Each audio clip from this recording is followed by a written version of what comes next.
अस्सलाम वालेकुम स्टूडेंट्स, कैसे हैं आप तमाम लोग? खैरियत से हैं? हम अपनी programming essentials in Python course की क्लास 4 का आगाज़ करते हैं। मोहम्मद अगर प्लीज़ कंफर्म कीजिएगा मेरी आवाज़ बिल्कुल क्लियर है। जी जी, मेहर खान नियाजी, आपकी आवाज़ जो है वो क्लियर आ रही है। बाकी आप स्टार्ट करें।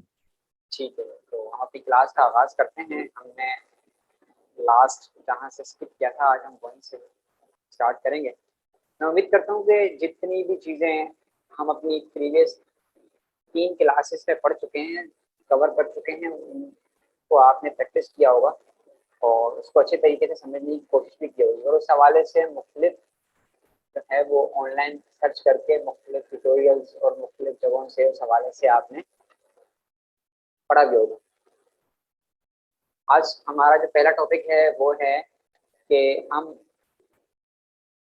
मल्टीपल वैल्यूज असाइन कैसे कर सकते हैं पाइथन वेरिएबल्स को। वेरिएबल्स का तो आपको अंदाजा है, ठीक है, हमने वेरिएबल्स पढ़े हैं। अब हम ये देखते हैं मुख्तलिफ जो है वैल्यूज, मल्टीपल वेरिएबल्स को हम कैसे असाइन कर सकते हैं। ठीक है, मैं कुछ चीज़ें इस क्लास के आगाज़ से पहले आपको बता दूं। एक तो ये कि चूँकि हम जूम पे क्लास ले रहे हैं तो मुमकिन है कि मुख्तलिफ किस्म के टेक्निकल इश्यूज हम फेस करें, तो उसके लिए भी हमें रेडी रहना है। दूसरा ये है कि 40 मिनट का ये सेशन होगा। 40 मिनट के सेशन के बाद आपने दोबारा इसी जूम मीटिंग में ज्वाइन करना है, ठीक है। तीसरा ये है कि जो भी क्लास के रूल्स और रेगुलेशंस हैं, क्लास का जो प्रोटोकॉल है उसका ख्याल करना है ताकि हमारी जो ये क्लास है वो स्मूथली चल सके आगे। तो हम बात कर रहे थे कि हम मल्टीपल वैल्यूज कैसे दे सकें, एक से ज़्यादा वेरिएबल्स को। तो पाइथन हमें अलाउ करता है कि हम एक से ज़्यादा वेरिएबल्स को एक ही लाइन में हम वैल्यू असाइन कर दें, ठीक है। एक तो तरीका वैल्यूज असाइन करने का वो हमने लास्ट टाइम देखा था, आज दोबारा देखते हैं, ठीक है। वो क्या था कि लाइक सबसे पहला मैं जो है अपना जुपिटर नोटबुक ओपन कर लूँ ताकि हम उस पर कुछ प्रैक्टिकल भी कर सकें साथ साथ।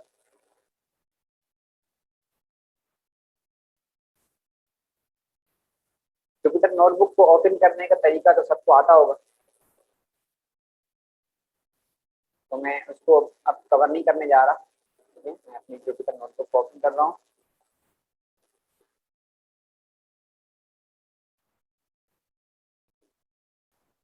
तो जुपिटर नोटबुक हमारी ओपन हो चुकी है, ठीक है। सर्वर हमारा अप एंड रनिंग है।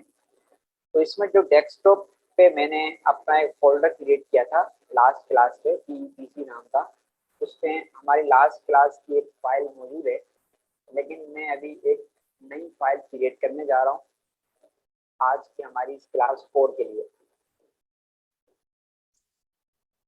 अच्छा, जब तक मैं आप लोगों को एक बात बता दूं कि आपको कोई भी जो है क्लास में रिलेटेड सवाल हो तो आप हैंड रेस कर सकते हैं, तो हम फिर आपको जो है ना अनम्यूट कर देंगे।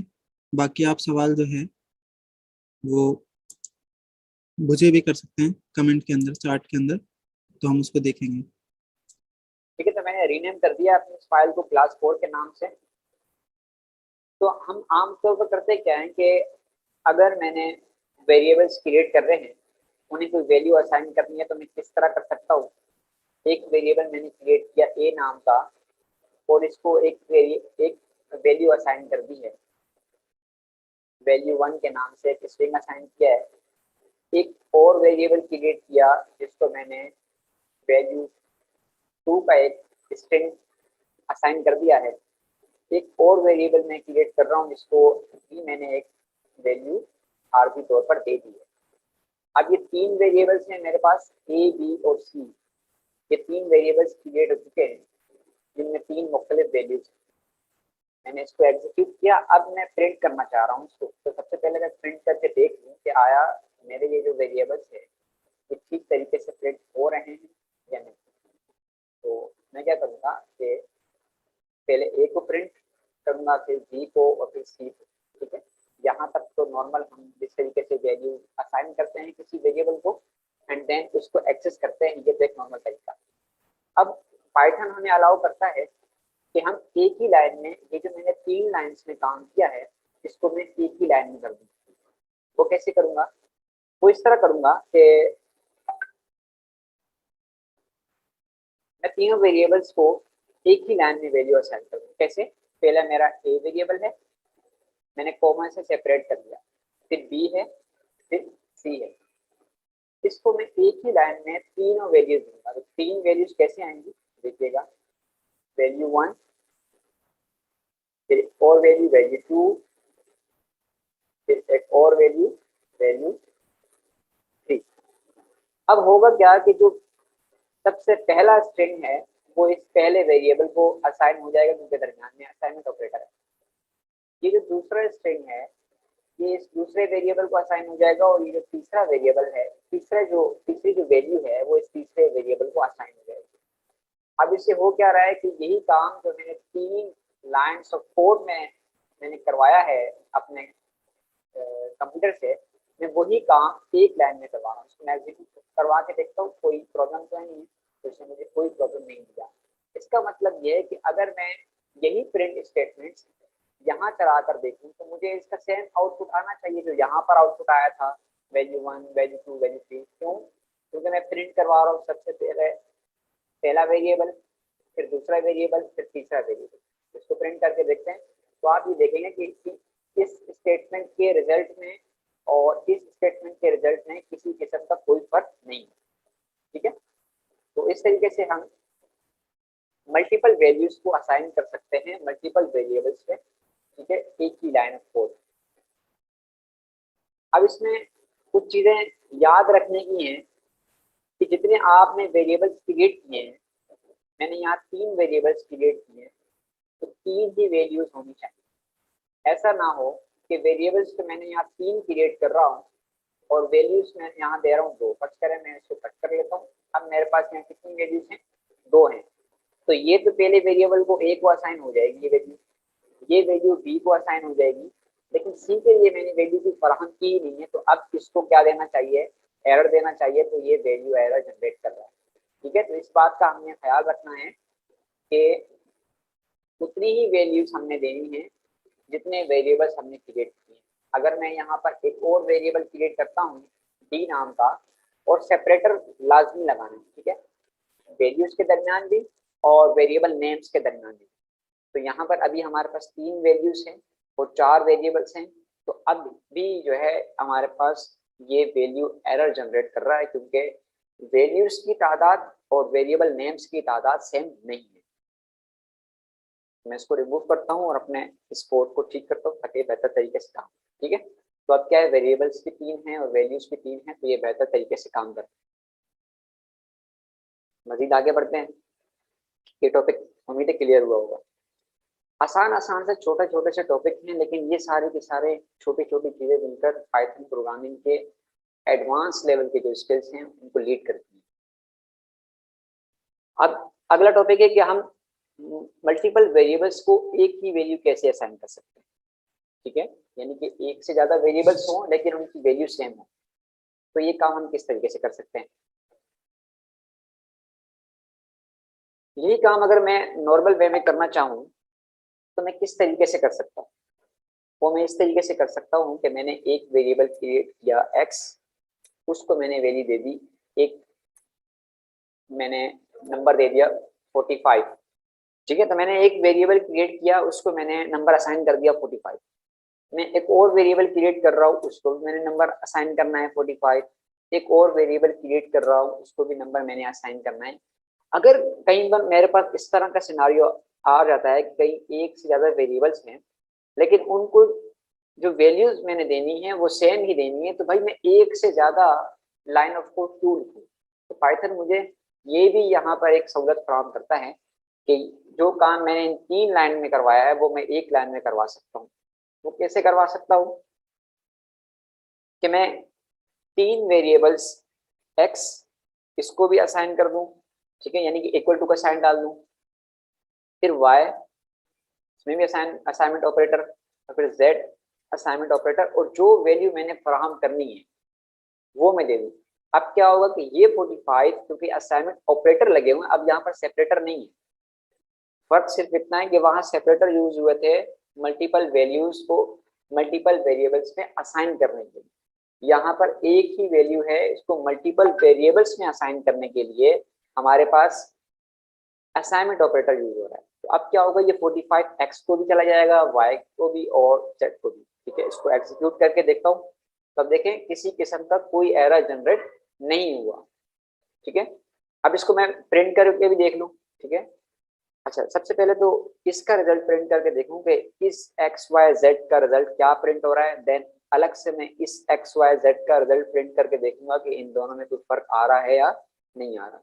ठीक है, इसको मैंने एग्जीक्यूट करवा लिया। इससे पहले मैं एक सेल दे दूं। ठीक है, ये जो सेल चाहिए मुझे ऊपर, तो मैं इसको ऊपर ले जाता हूँ। ठीक है, ठीक है, तो मैंने अपना सेल को ऊपर में लेकर आ गया। अब मैं यहाँ पर प्रिंट स्टेटमेंट लिखता हूँ। इसको मैं x भी प्रिंट करूंगा, y भी प्रिंट करूंगा और z भी प्रिंट करके देखूंगा कि इनकी जो वैल्यूज हैं वो क्या है, y एंड z। अब एक चीज बार बार आपने करनी है, तो आपको सबसे बेस्ट तरीका कि आप कॉपी पेस्ट करें। ठीक है, अपना वक्त बचाएं, बजाय इसके कि मैंने 6 दफा प्रिंट लिखना है तो मैं प्रिंट 6 दफा लिखूं, मैं कॉपी पेस्ट कर रहा हूँ। ठीक है, और जहां पर मुझे चीज चेंज करनी है मैं सिर्फ स्पेसिफिक उसी चीज को चेंज कर रहा हूँ। तो ये टेक्निक्स आपने साथ साथ इस्तेमाल करना है। जैसे जैसे आप पावर यूजर होते जाएंगे, आपने अब शॉर्ट कीज और टेक्निक्स को यूज करते जाना। अब इसको प्रिंट करके देखता हूँ एक्स वाई जेड को, तो तीनों में देखिए क्या वैल्यू है, 45। अब मैंने यही काम एक और टेक्निक से किया है, वो इस टेक्निक से किया है, तो इसका रिजल्ट भी सेम आना चाहिए। तो मैं इस प्रिंट एक्स, प्रिंट वाई और प्रिंट जेड की स्टेटमेंट को यहाँ पेस्ट करता हूँ। ठीक है, इसको एग्जीक्यूट कर लें। ये मैंने पेस्ट कर दिया। तो अब देखिए दोनों का रिजल्ट क्या है, सेम है। इसका रिजल्ट भी सेम है और इसका रिजल्ट भी सेम है। तो यूं आप मल्टीपल वेरिएबल्स को एक वैल्यू फराहम कर सकते हैं। अगला हमारा जो टॉपिक है कि आप कलेक्शन को अनपैक कैसे कर सकते हैं। मतलब आपके पास कलेक्शन है वैल्यूज की, एक से ज्यादा वैल्यूज की बंडल है, लिस्ट के तौर पे टपल। अभी हमने लिस्ट और टपल नहीं की, ठीक है, लेकिन ये टॉपिक मैं अभी आपको पढ़ा रहा हूँ, इसको मैं फिर रिवाइज भी उस वक्त कर दूंगा जब ये लिस्ट और टपल का हम एग्जैक्ट टॉपिक पढ़ेंगे। लेकिन अभी चूंकि हमारा एक सिनारियो चल रहा है इन चीजों का, तो उसमें अनपैकिंग हमें आनी चाहिए। ठीक है, तो पाइथन हमें क्या करता है, वैल्यूज को एक्सट्रैक्ट करने का तरीका भी दे देता है। कैसे, हमारे पास एक फ्रूट नाम की एक लिस्ट है। मैं लिस्ट अभी आपको थोड़ा सा इस हवाले से बताता हूँ कि लिस्ट होती क्या है, और फिर मैं इसको अनपैक कर सकता हूँ। इसको देख लेते हैं कैसे। अगर आप में से किसी को याद होगा तो एक सवाल का जवाब मैंने दिया था पिछली दूसरी क्लास में या तीसरी क्लास में। किसी ने मुझसे सवाल किया था क्लास में कि हम एक वेरिएबल में एक से ज्यादा वैल्यूज को असाइन कर सकते हैं या नहीं कर सकते। ठीक है, ये सवाल था। अब इस सवाल का जवाब मैंने उस वक्त दे दिया था कि आप जो सिंपल हमारे पास डेटा टाइप्स हैं जिसमें इंटीजर है, फ्लोट है, आप इनमें अगर ये डेटा टाइप आप इस्तेमाल करना चाहें तो आप नहीं कर सकते। लेकिन आप वेरिएबल, अगर डेटा टाइप आपकी जो है वो लिस्ट है, तो आप एक से ज्यादा वैल्यूज असाइन कर सकते हैं। वो कैसे असाइन कर सकते हैं, एक मैं लिस्ट क्रिएट करता हूँ ए नाम की। ठीक है, लिस्ट में क्या होता है, हम इस तरह से ब्रैकेट लगाते हैं और ब्रैकेट के अंदर एक से ज्यादा वैल्यूज जो हमने असाइन करनी होती हैं एक पार्टिकुलर वेरिएबल में, वो हम असाइन कर देते हैं। फर्ज करें मैं यहाँ पर 3 वैल्यू असाइन करने जा रहा हूँ। वैल्यू 1 इसको मैंने सेपरेट करना है, किससे, कोमा से। Value 1, value 2 and value 3। ठीक है, मेरे पास 3 वैल्यूज हैं। मैं इसको एग्जीक्यूट करूंगा। अब ये क्या है, मेरी एक लिस्ट बन चुकी है। और लिस्ट एक तरीका है एक से ज्यादा वैल्यूज को किसी एक पार्टिकुलर वेरिएबल में स्टोर करने का। तो अभी हमारे पास वेरिएबल क्या है, ए। तो अगर मैं ए को प्रिंट करूंगा तो देखिएगा तो क्या प्रिंट होता है, हमारे पास क्या है, list of values, collection of values print हो रही है। अब हमारा टॉपिक ये है कि भाई ये जो कलेक्शन ऑफ वैल्यूज है जो इस वेरिएबल के अंदर है, ठीक है, एक से ज्यादा वैल्यूज, उसको मैं अनपैक कैसे कर सकता हूँ। अब ये पैक हो चुका है ना, एक वेरिएबल को मैं प्रिंट कर रहा हूँ, तो ये तीनों वैल्यूज मेरे पास प्रिंट हो रही है। अब मैं इसको अनपैक कैसे कर सकता हूँ। तो अनपैक करने का तरीका क्या था कि जो भी हमारे पास लिस्ट की फॉर्म में जो कलेक्शन है वैल्यूज का, उसको मैं अलग अलग वेरिएबल में कैसे तोड़ सकता हूँ, कैसे मैं तीन, जो कि हमारे पास यहाँ देखें एक वैल्यू ये है, दूसरी वैल्यू ये है, तीसरी वैल्यू ये है, मैं कैसे इनको तीन वेरिएबल्स में असाइन कर सकता हूँ इन तीनों वैल्यू।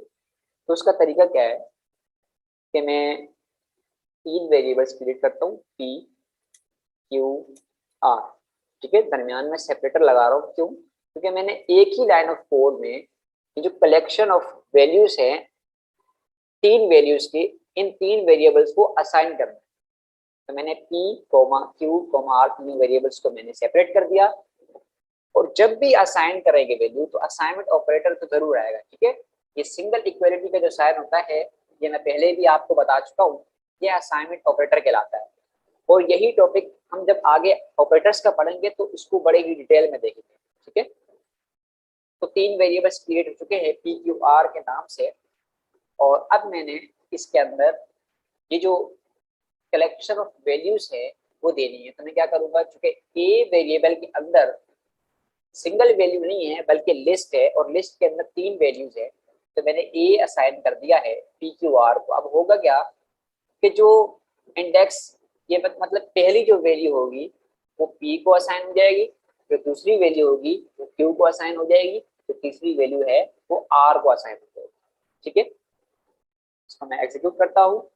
अब मैं पी क्यू आर को अगर प्रिंट करके देखूं तो मैं एक्सपेक्ट कर रहा हूँ कि पी के अंदर क्या वैल्यू आएगी, ये वैल्यू आएगी। एक मिनट, दोबारा इसको वैल्यू 1 कर दूं ताकि मुझे सही तरीके से ये, ठीक है। अब मेरे पास क्या है कि इसके अंदर वैल्यू 1 है, वैल्यू 2 है, वैल्यू 3 है। इसका मतलब ये कि ए असाइन कर दिया मैंने जब तीन वेरिएबल को, तो पी प्रिंट करूंगा तो वैल्यू 1 प्रिंट होनी चाहिए, और जब मैं प्रिंट करूंगा क्यू को तो वैल्यू 2 प्रिंट होनी चाहिए, और जब मैं प्रिंट करूंगा आर को तो वैल्यू 3 प्रिंट होनी चाहिए। इसको प्रिंट करके देखता हूँ तो आप देख सकते हैं कि वैल्यू 1, वैल्यू 2 और वैल्यू 3 प्रिंट हो चुकी है। यूं हम अनपैक कर सकते हैं कलेक्शन ऑफ वैल्यूज को, ठीक है। अब मैंने क्या किया, मैं दोबारा आपको क्विक रिव्यू दे दूं कि मैंने एक लिस्ट क्रिएट की थी, और लिस्ट चूंकि एक से ज्यादा वैल्यूज को स्टोर करने के लिए होती है, तीन वैल्यूज मैंने उसके अंदर स्टोर की हैं, उसको एक पर्टिकुलर वेरिएबल में दे दिया, और फिर क्योंकि इस वेरिएबल के अंदर अब तीन वैल्यूज हैं, मैं प्रिंट करके दिखा भी चुका हूँ कि तीन वैल्यूज हैं। उसका मतलब अगर मैं अनपैक करना चाहता हूँ तो मुझे तीन वेरिएबल्स रिक्वायर्ड होंगे, वरना वही वैल्यू एरर जनरेट होगा जो मैं पिछले टॉपिक्स के अंदर आपको दिखा चुका हूँ। तो आप देखें, अब ये जब अनपैक होगा तो पहली वैल्यू पी को मिल जाएगी, दूसरी क्यू को, और फिर आर को, और यू हमारा ये जब मैंने पी क्यू आर प्रिंट किया तो वैल्यू 1, वैल्यू 2, वैल्यू 3 प्रिंट हो चुकी। दूसरा तरीका क्या है कि मैंने अभी यहाँ पर मेरे जो लिस्ट है वो किसी एक वेरिएबल को असाइन की, और फिर वेरिएबल मैंने अनपैक किया। तो मैं क्या कर सकता हूँ कि मैं डायरेक्ट वेरिएबल के बजाय ये जो लिस्ट है ये डायरेक्ट भी अनपैक कर सकता हूँ, वेरिएबल में असाइन करने के बगैर भी अनपैक कर सकता हूँ। तो अब मैंने क्या किया है, वैल्यू 1, वैल्यू 2, वैल्यू 3 किसी एक लिस्ट के अंदर थी, तो उसको भी जब मैं अनपैक कर रहा हूँ तो वो सेम तरीके का है, ठीक है। तो इस बात से आपने कंफ्यूज नहीं होना कि लाजमी मैंने पहले किसी एक वेरिएबल में असाइन करने हैं ये लिस्ट को, तीन वैल्यूज को, और देन उसको मैंने अनपैक करना है, तो ऐसी कोई बात नहीं है। आप वेरिएबल में भी असाइन कर सकते हैं और फिर उस वेरिएबल को आप अनपैक कर सकते हैं, या फिर दूसरा तरीका आप डायरेक्ट भी अनपैक कर सकते हैं इस तरीके से, ठीक है। नेक्स्ट टॉपिक की तरफ मूव करते हैं। लास्ट क्लास में हमने डेटा टाइप्स पे मैंने आप क्विक रिव्यू दिया था। अब स्पेसिफिकली अब हम देखते हैं, कभी भी मतलब कोई भी लैंग्वेज आप सीखेंगे प्रोग्रामिंग लैंग्वेज, तो प्रोग्रामिंग में डेटा टाइप एक बहुत ही इम्पोर्टेंट कॉन्सेप्ट होता है, जिस तरीके से वेरिएबल होता है, क्योंकि ये वो कॉन्सेप्ट्स है अगर एक प्रोग्रामिंग लैंग्वेज में आप सीख जाते हैं तो दुनिया की किसी भी प्रोग्रामिंग लैंग्वेज के लिए ये कॉन्सेप्ट चेंज नहीं होंगे। यानी कि डेटा टाइप होते क्या है ये डेफिनेशन चेंज नहीं होगी, लेकिन डेटा टाइप की यूटिलाइजेशन किस तरीके से होती है ये जरूर चेंज हो जाएगा। तो अब पाइथन में वेरिएबल आप स्टोर करते हैं, वेरिएबल में आप डेटा स्टोर करते हैं, वो मुख्तलिफ किस्म का होता है, मुख्तलिफ टाइप्स का होता है, और हर टाइप मुख्तलिफ काम के लिए जरूरी है।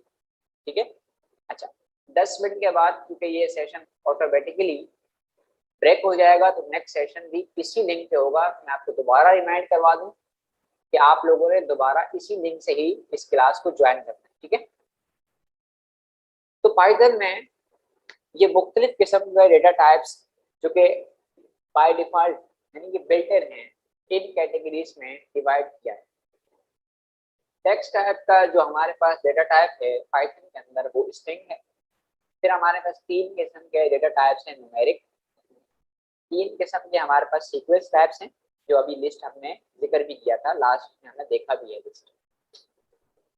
इसी तरह फिर मैपिंग टाइप हमारे पास डिक्शनरी है, सेट टाइप्स हैं, बूलियन टाइप है और बाइनरी टाइप्स के डेटा टाइप्स मौजूद है। ये कैटेगराइजेशन, तो हम इनमें से वो जो मोस्ट इम्पोर्टेंट है वो हम डिटेल में डिस्कस करेंगे। तो अब ये जो काम अभी हम करने जा रहे हैं कि भाई डेटा टाइप को गेट कैसे करेंगे, मैं कैसे देख सकता हूँ कि जो मेरा पार्टिकुलर वेरिएबल है इसको किस टाइप का डेटा इसके अंदर स्टोर हो चुका है। तो ये काम मैं पिछली क्लासेस के अंदर भी कर चुका हूँ, लेकिन मैं दोबारा ये करके देख लेता हूँ। मैंने अभी 3 वेरिएबल्स क्रिएट किए थे जिनको मैंने ये 3 वैल्यूज असाइन की। क्लास को कंटिन्यू करते हैं। ठीक है, हम बात कर रहे थे कि हम किस तरीके से किसी भी वेरिएबल की डेटा टाइप को एक्सट्रैक्ट कर सकते हैं और देख सकते हैं। तो हमने वेरिएबल्स क्रिएट किए हुए हैं, 3 वेरिएबल के काफी सारे किए हुए हैं, लेकिन मैं ये जो PQR जो स्पेसिफिकली इन 3 वेरिएबल्स की मैं डेटा टाइप चेक करूंगा। ठीक है, तो वो कैसे करूंगा, हमारे पास एक फंक्शन है जो हम डेटा टाइप को देखने के यूज करते हैं, वो है टाइप नाम का फंक्शन। ठीक है, अभी मैं क्या प्रिंट कर रहा हूँ, एक फंक्शन तो प्रिंट का है जो कि मुझे वैल्यू आउटपुट करवाएगा, जो शो करवाएगा मेरे रिजल्ट को। दूसरा जो कि मैंने अभी डेटा टाइप देखनी है किसी भी स्पेसिफिक वेरिएबल की, तो मैं ये टाइप का फंक्शन यूज करूंगा और ये टाइप का फंक्शन करेगा क्या कि जो भी उस वेरिएबल की डेटा टाइप होगी वो मुझे रिटर्न कर देगा। ठीक है, तो टाइप के अंदर मैं p नाम का वेरिएबल दे रहा हूँ, तो ये मुझे बताएगा कि भाई जो आपने वैल्यू इसके अंदर असाइन की हुई है वो स्ट्रिंग टाइप की। ठीक है, इसी तरह मैं एक और वेरिएबल को चेक कर लेता हूँ कि उसकी डेटा टाइप क्या है। मैं ऊपर से देख लेता हूँ, कोई ये x को देखता हूँ, x के अंदर इंटीजर टाइप की वैल्यू है, तो मुझे इंटीजर ही रिटर्न करना चाहिए। x की क्या है भाई डेटा टाइप, x की डेटा टाइप है इंटीजर। तो इस तरीके से हम देख सकते हैं कि हमारे जो वेरिएबल की डेटा टाइप है क्या।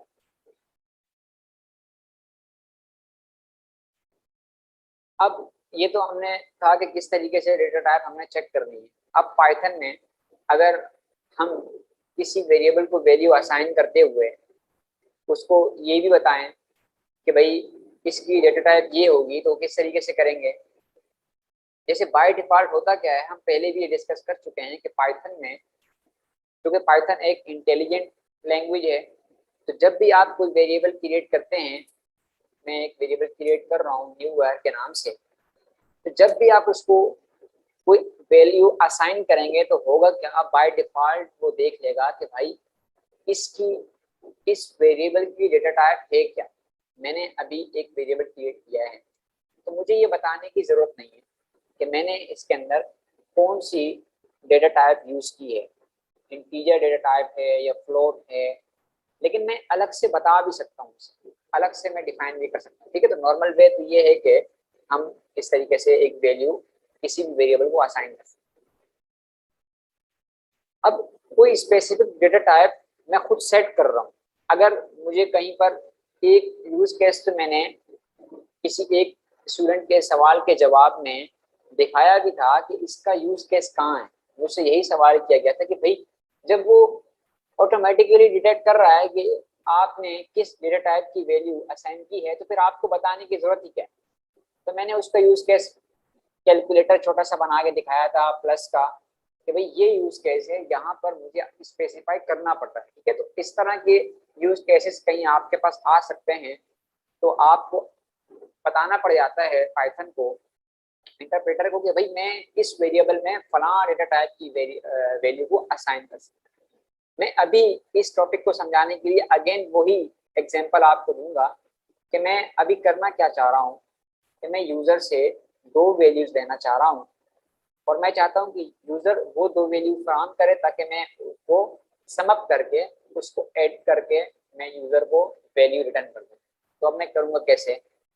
तो मैंने क्या किया है, मैंने यूजर से इनपुट लिया है जो कि मैंने एक वेरिएबल में स्टोर कर दिया है, और फिर मैंने एक और इनपुट लिया है जो कि एक और वेरिएबल में स्टोर कर दिया है। याद रखिएगा ये वही काम है जो मैंने पिछली क्लास में किया था। ठीक है, मैं आपको इस प्रोग्राम में क्या बताना चाह रहा हूँ कि भाई ये जो हमारा टॉपिक है कि हम स्पेसिफिक डेटा टाइप को सेट कैसे कर सकते हैं और उसका यूज केस क्या है, मैं यहाँ पर आपको वो बताना चाह रहा हूँ। ठीक है, तो 2 वेरिएबल्स हमारे पास क्रिएट हो चुके हैं, और दोनों में यूजर की एक में पहली वैल्यू आएगी, फिर दूसरे में यूजर जो दूसरी वैल्यू फराहम करेगा वो इस वेरिएबल में चली जाएगी। अब मेरा प्रोग्राम क्या कर रहा है कि इन दोनों को सम करके आंसर दे रहा है आउट में, और आउट नाम का जो वेरिएबल है वो प्रिंट हो रहा है। अब मैं इसको एग्जीक्यूट करवाता हूँ, तो मसला क्या आ रहा है कि जब ये पहली वैल्यू मांग रहा है तो यूजर एक वैल्यू देगा, वो यूजर ने दे दी 78। फिर ये दूसरी वैल्यू मांग रहा है, यूजर ने एक और वैल्यू फराहम कर दी 2। अब मेरा प्रोग्राम, चूंकि मैंने जो मेरी एक्सपेक्टेशन है वो तो ये है कि भाई 78 + 2 80 आंसर होना चाहिए, लेकिन जब मैं इसको इंटर करता हूँ तो 80 आंसर नहीं है। उसकी वजह मैं बता चुका हूँ कि भाई उसकी वजह ये है कि बाय डिफॉल्ट पाइथन क्या करता है कि जो यूजर इनपुट फराहम करता है उसकी वैल्यू को, जो इसकी वैल्यू की डेटा टाइप को स्ट्रिंग कर देता है। अब स्ट्रिंग में तो ये ऑपरेशन परफॉर्म होगा ही नहीं, प्लस स्ट्रिंग में कैसे होगा? प्लस तो सिर्फ नंबर्स या फ्लोट में होगा या कॉम्प्लेक्स में होगा। ठीक है, यानी कि न्यूमेरिकल वैल्यू में होगा। प्लस का काम तो न्यूमेरिकल वैल्यू के लिए, तो ये जो प्लस अगर मैं स्ट्रिंग पे परफॉर्म करवाऊंगा तो ये कॉन्केटिनेशन का काम करेगा। कॉन्केटिनेशन मतलब 2 चीजों को आपस में जोड़ देगा, 2 स्ट्रिंग्स को आपस में जोड़ देगा। इसने यही किया ना, एक स्ट्रिंग 78 है और एक 2 है, तो जब इन दोनों को जोड़ेगा आपस में, दोनों को कॉन्केटिनेट करेगा तो 2 इसके साथ लग जाएगा ना, इसीलिए 782 आंसर आ गया।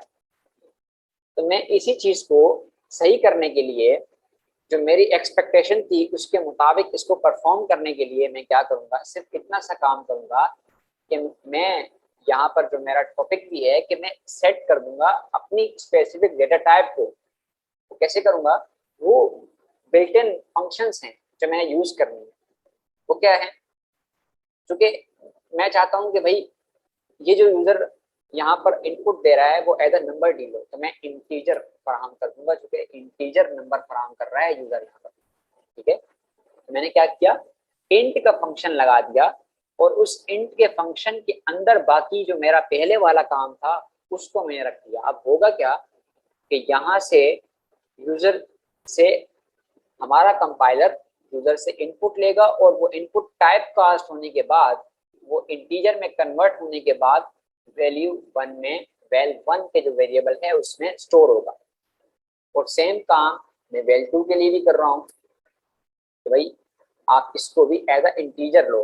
अब ये भी क्या करेगा, ये अंदर वाला फंक्शन कॉल होगा इनपुट का, तो यूजर से इनपुट मांगा जाएगा, और जब यूजर इनपुट फराहम कर देगा, तो चूंकि मैंने यहाँ टाइप कास्टिंग की हुई है, मैंने स्पेसिफिकली डेटा टाइप बताया हुआ है कि डेटा टाइप इसके अंदर होगी क्या, तो वो इसको इंटीजर में कन्वर्ट करके देन वैल्यू 2 में डालेगा, और फिर val1 और val2 अब प्लस होने के बाद आउट में स्टोर होंगे, और फिर आउट मुझे प्रिंट के फंक्शन के जरिए से नजर आएगा। अब मैं इसको एग्जीक्यूट करता हूँ, तो आप देखें अब मुझे जब ये पहला नंबर मांग रहा है ना, मैं वही काम करता हूँ। 78 दिया, इंटर, अगेन 2 दिया, तो 78 + 2 80 होते हैं। तो आप देखें मेरी एक्सपेक्टेशन के मुताबिक बिल्कुल उसने सही आंसर दिया।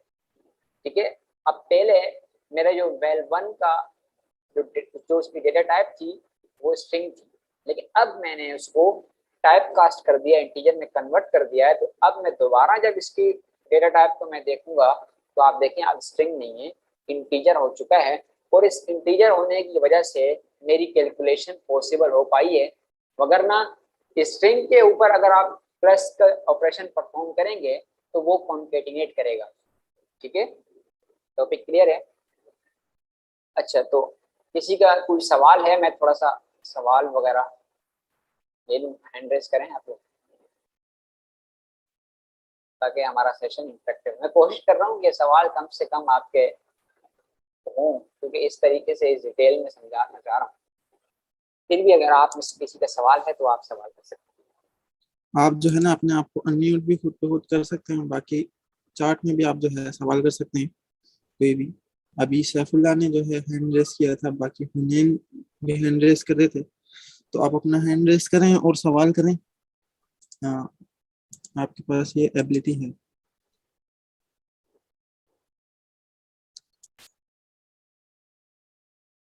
जी, आप सवाल कर सकते हैं।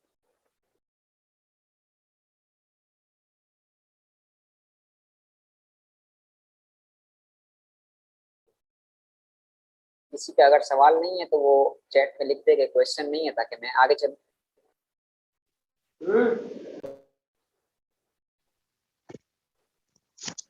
सर वो आप एक बार डेटा टाइप से फिर से रिपीट कर सकते हैं? मेरा नेट का एरर आ गया था। डेटा टाइप से लेके जितनी चीजें मैंने समझाई दोबारा से तो काफी लंबा हो जाएगा। जी सर। देखिए इसमें अगर आप जो है वो इन्हें फराहम कर दीजिएगा रिकॉर्डिंग, ताकि ये बच्चा वहां से देखे डेटा टाइप का, तो फिर बहुत लंबा हो जाएगा, काफी बीच में टॉपिक्स हैं।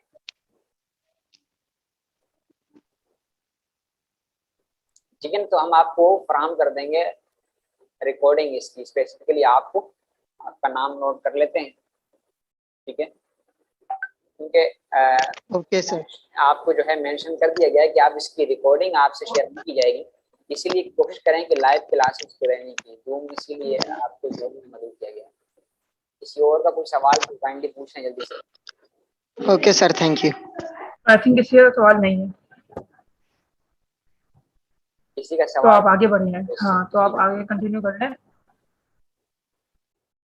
डेटा टाइप्स, चले मैं क्विक ओवरव्यू आगे जाके आपको मजीद भी दे दूंगा, लेकिन अभी आगे चलते हैं क्योंकि उसके हम एंड में पढ़ लेंगे ना इसके सारा बारे में, जो हम है एंड वो में अगर देख लेंगे। बताना चाहा तो फिर अगेन 4 टॉपिक्स कवर करने पड़ेंगे। ठीक है, और फिर टाइम हाँ, हम लोग एंड हमारे में पास देखेंगे डेटा मैसेज, टाइप के बारे में। और क्योंकि डिस्टर्बेंस भी क्रिएट हो रही है ये टेक्निकल, तो ठीक है, इन चीज़ों को आपने चलें जी। ये सेट किस तरह से करना है स्पेशल डेटा टाइप हमने देख लिया।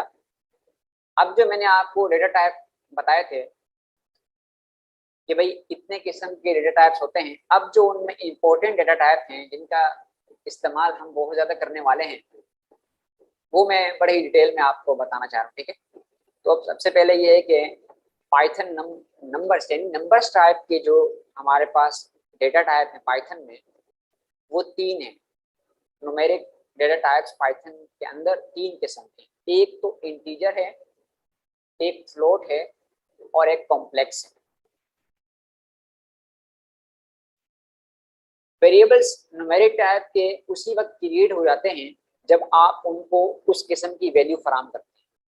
जैसे एग्जांपल में आप देखें, मैंने एक वेरिएबल को 1 असाइन किया है, तो अब देखिए 1 के अंदर कोई डेसिमल पॉइंट नहीं है, 1 के अंदर कोई पॉइंट वैल्यू नहीं है। दैट मीन्स के बाय डिफॉल्ट ये इंटीजर तस्वर हो जाएगा कि भाई ये इंटीजर वैल्यू है। इसी तरह एक और वेरिएबल को मैंने एक और वैल्यू असाइन की है जो कि पॉइंट वैल्यू है। अब जैसे ही पॉइंट में दूंगा, डेसिमल में कोई भी आप वैल्यू देंगे तो वो फ्लोट वैल्यू होती है। ठीक है, पाइथन में उस डेटा टाइप का नाम है फ्लोट। इसी तरह एक और मैंने वेरिएबल क्रिएट किया है z, और उसमें मैंने कॉम्प्लेक्स वैल्यू फराहम की है, कॉम्प्लेक्स डेटा टाइप। तो कॉम्प्लेक्स को आगे भी देखेंगे, लेकिन अगर मैथमेटिक्स में जिसमें कॉम्प्लेक्स का नंबर्स की डेटा टाइप है, कॉम्प्लेक्स, जिन्होंने कॉम्प्लेक्स का जो टॉपिक है वो पढ़ा है अगर कहीं, तो उन्हें बेहतर तरीके से क्लियर होगा। लेकिन जब मैं कॉम्प्लेक्स के टॉपिक पे आऊँगा तो मैं थोड़ा सा इस हवाले से भी बताऊँगा। ठीक है, आगे चलते हैं। अगेन वही कि जब आप पाइथन में ये वेरीफाई करना चाहें कि जो भी आपका ऑब्जेक्ट है, जो वेरिएबल है, उसकी डेटा टाइप क्या है, तो आप वही टाइप का फंक्शन यूज कर सकते हैं जो अभी हमने यूज किया। अब इंटीजर, सबसे पहले न्यूमेरिक टाइप, डेटा टाइप के अंदर हमारे पास डेटा टाइप है इंटीजर, इंट लिखते हैं शॉर्ट में इसको, ठीक है। इसमें क्या है, होल नंबर वैल्यूज होती हैं। होल नंबर क्या है, होल नंबर में जीरो भी शामिल होता है और तमाम के तमाम नंबर शामिल होते हैं, लेकिन डेसिमल वैल्यूज नहीं होते, यानी पॉइंट्स में नंबर्स नहीं होते। तो इंटीजर में पॉइंट्स की वैल्यू नहीं होती, बाकी 0, 1, 2 एंड सो ऑन सारे के सारे नंबर। अब वो पॉजिटिव भी और नेगेटिव भी, याद रखिएगा इसकी लेंथ कितनी भी हो सकती है, अनलिमिटेड लेंथ हो सकती है, लेकिन डेसिमल पॉइंट नहीं होना चाहिए। 3 एग्जांपल्स मैंने दिए हैं 3 वेरिएबल्स क्रिएट करने के लिए। मैं इसको प्रैक्टिकली भी दिखा देता हूँ कि मैं इंटीजर डेटा टाइप कौन से होते हैं वो दिखाना चाह रहा हूँ। तो कमेंट आपको याद होगा, ये हम क्लियर कर चुके हैं, ठीक है। इंटीजर में अब मैं एक वेरिएबल क्रिएट कर रहा हूँ x नाम का, जिसमें एक वैल्यू मैं फराहम कर रहा हूँ 789। अब देखें 789 एक नंबर है और पॉइंट में नहीं है, ऐसे नहीं है 789.45, यानी डेसिमल वैल्यू नहीं है। जब डेसिमल वैल्यू नहीं है तो फिर ये इंटीजर है, ठीक है। इसकी डेटा टाइप क्या होगी, इंटीजर होगी। और डेटा टाइप हम कैसे देख सकते हैं, वही टाइप का जो फंक्शन है वो हम यूज करेंगे। तो आप देखें कि इसकी डेटा टाइप है इंटीजर। सही, एक और वेरिएबल क्रिएट करते हैं y का, और उसमें हम एक और नंबर देते हैं। अब ये नंबर थोड़ा बड़ा कर देते हैं, क्योंकि मैंने कहा कि उसकी लेंथ कितनी भी हो सकती है। y में आप देखें मैंने एक बहुत बड़ी वैल्यू मैंने असाइन कर दी है इसको, और अब मैं इसको दोबारा प्रिंट करना चाहूँ तो y की ये वैल्यू प्रिंट हो जाएगी। और अगर मैं इसकी टाइप को प्रिंट करना चाहूँ तो इसकी टाइप भी हम देख सकते हैं कि ये इंटीजर टाइप। अच्छा, इसके अलावा हम नेगेटिव वैल्यूज भी इसके अंदर असाइन कर देते हैं।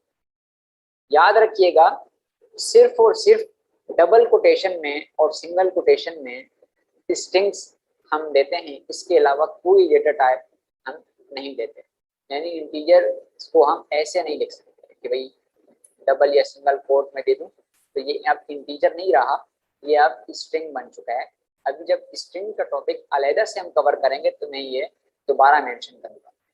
तो हम अभी इंटीजर पर हैं, तो इंटीजर में हम नेगेटिव वैल्यूज भी दे सकते हैं। सेट में मैंने क्या किया, एक नेगेटिव वैल्यू फराहम की है, और अगर मैं इसकी टाइप देखना चाहूँ तो इसकी टाइप में देख सकता हूँ कि इंटीजर डेटा टाइप, ठीक है। आगे बढ़ते हैं। अगली हमारी जो न्यूमेरिक डेटा टाइप है वो फ्लोट है। फ्लोट या फ्लोटिंग पॉइंट नंबर एक नंबर होता है जिसमें पॉजिटिव भी हो सकता है, नेगेटिव भी हो सकता है, लेकिन इसमें एक या एक से ज्यादा डेसिमल पॉइंट्स, डेसिमल वैल्यूज होती है। जैसे मैं एक और वेरिएबल क्रिएट कर रहा हूँ c नाम का, और उसके अंदर मैं एक वैल्यू असाइन कर रहा हूँ 85.78। जब इस पे पॉइंट लग गया तो चाहे उसके बाद एक डेसिमल वैल्यू हो, 2 डेसिमल वैल्यूज हों या अनलिमिटेड हो, वो फ्लोट वैल्यू है। इसकी मैं टाइप चेक कर लेता हूँ कि इसकी टाइप है क्या। आप देखें ये फ्लोट वैल्यू, ठीक है।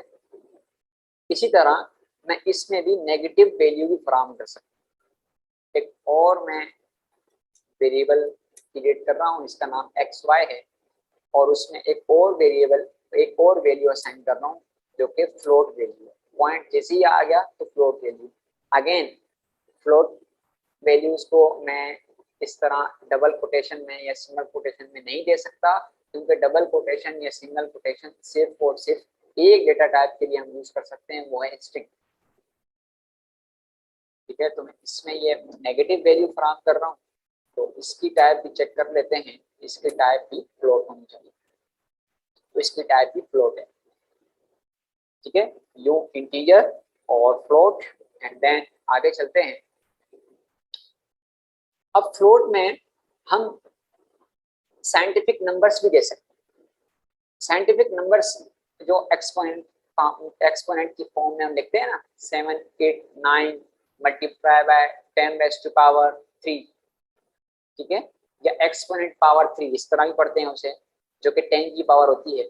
हम फ्लोट में वो वैल्यूज भी लिख सकते हैं, क्योंकि वो वैल्यूज वही होती हैं जो डेसिमल में होती हैं, लेकिन चूंकि बहुत बड़ी डेसिमल अगर वैल्यू हो तो उसको लिखने का तरीका शॉर्ट में वो एक्सपोनेंशियल की फॉर्म में लिखते हैं।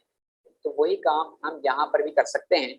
उसके लिए हम क्या करेंगे कि एक और वेरिएबल क्रिएट करेंगे जिसका नाम होगा AB, और उसमें मैं एक वैल्यू असाइन कर रहा हूँ -78 एक्सपोनेंट पावर 8, ठीक है, -78 मल्टीप्लाई 10⁻8 जिस तरह हम लिखते हैं। तो यहाँ पर हम ई लगाते हैं एक्सपोनेंट के लिए, ठीक है, एक्सपोनेंट पावर 8।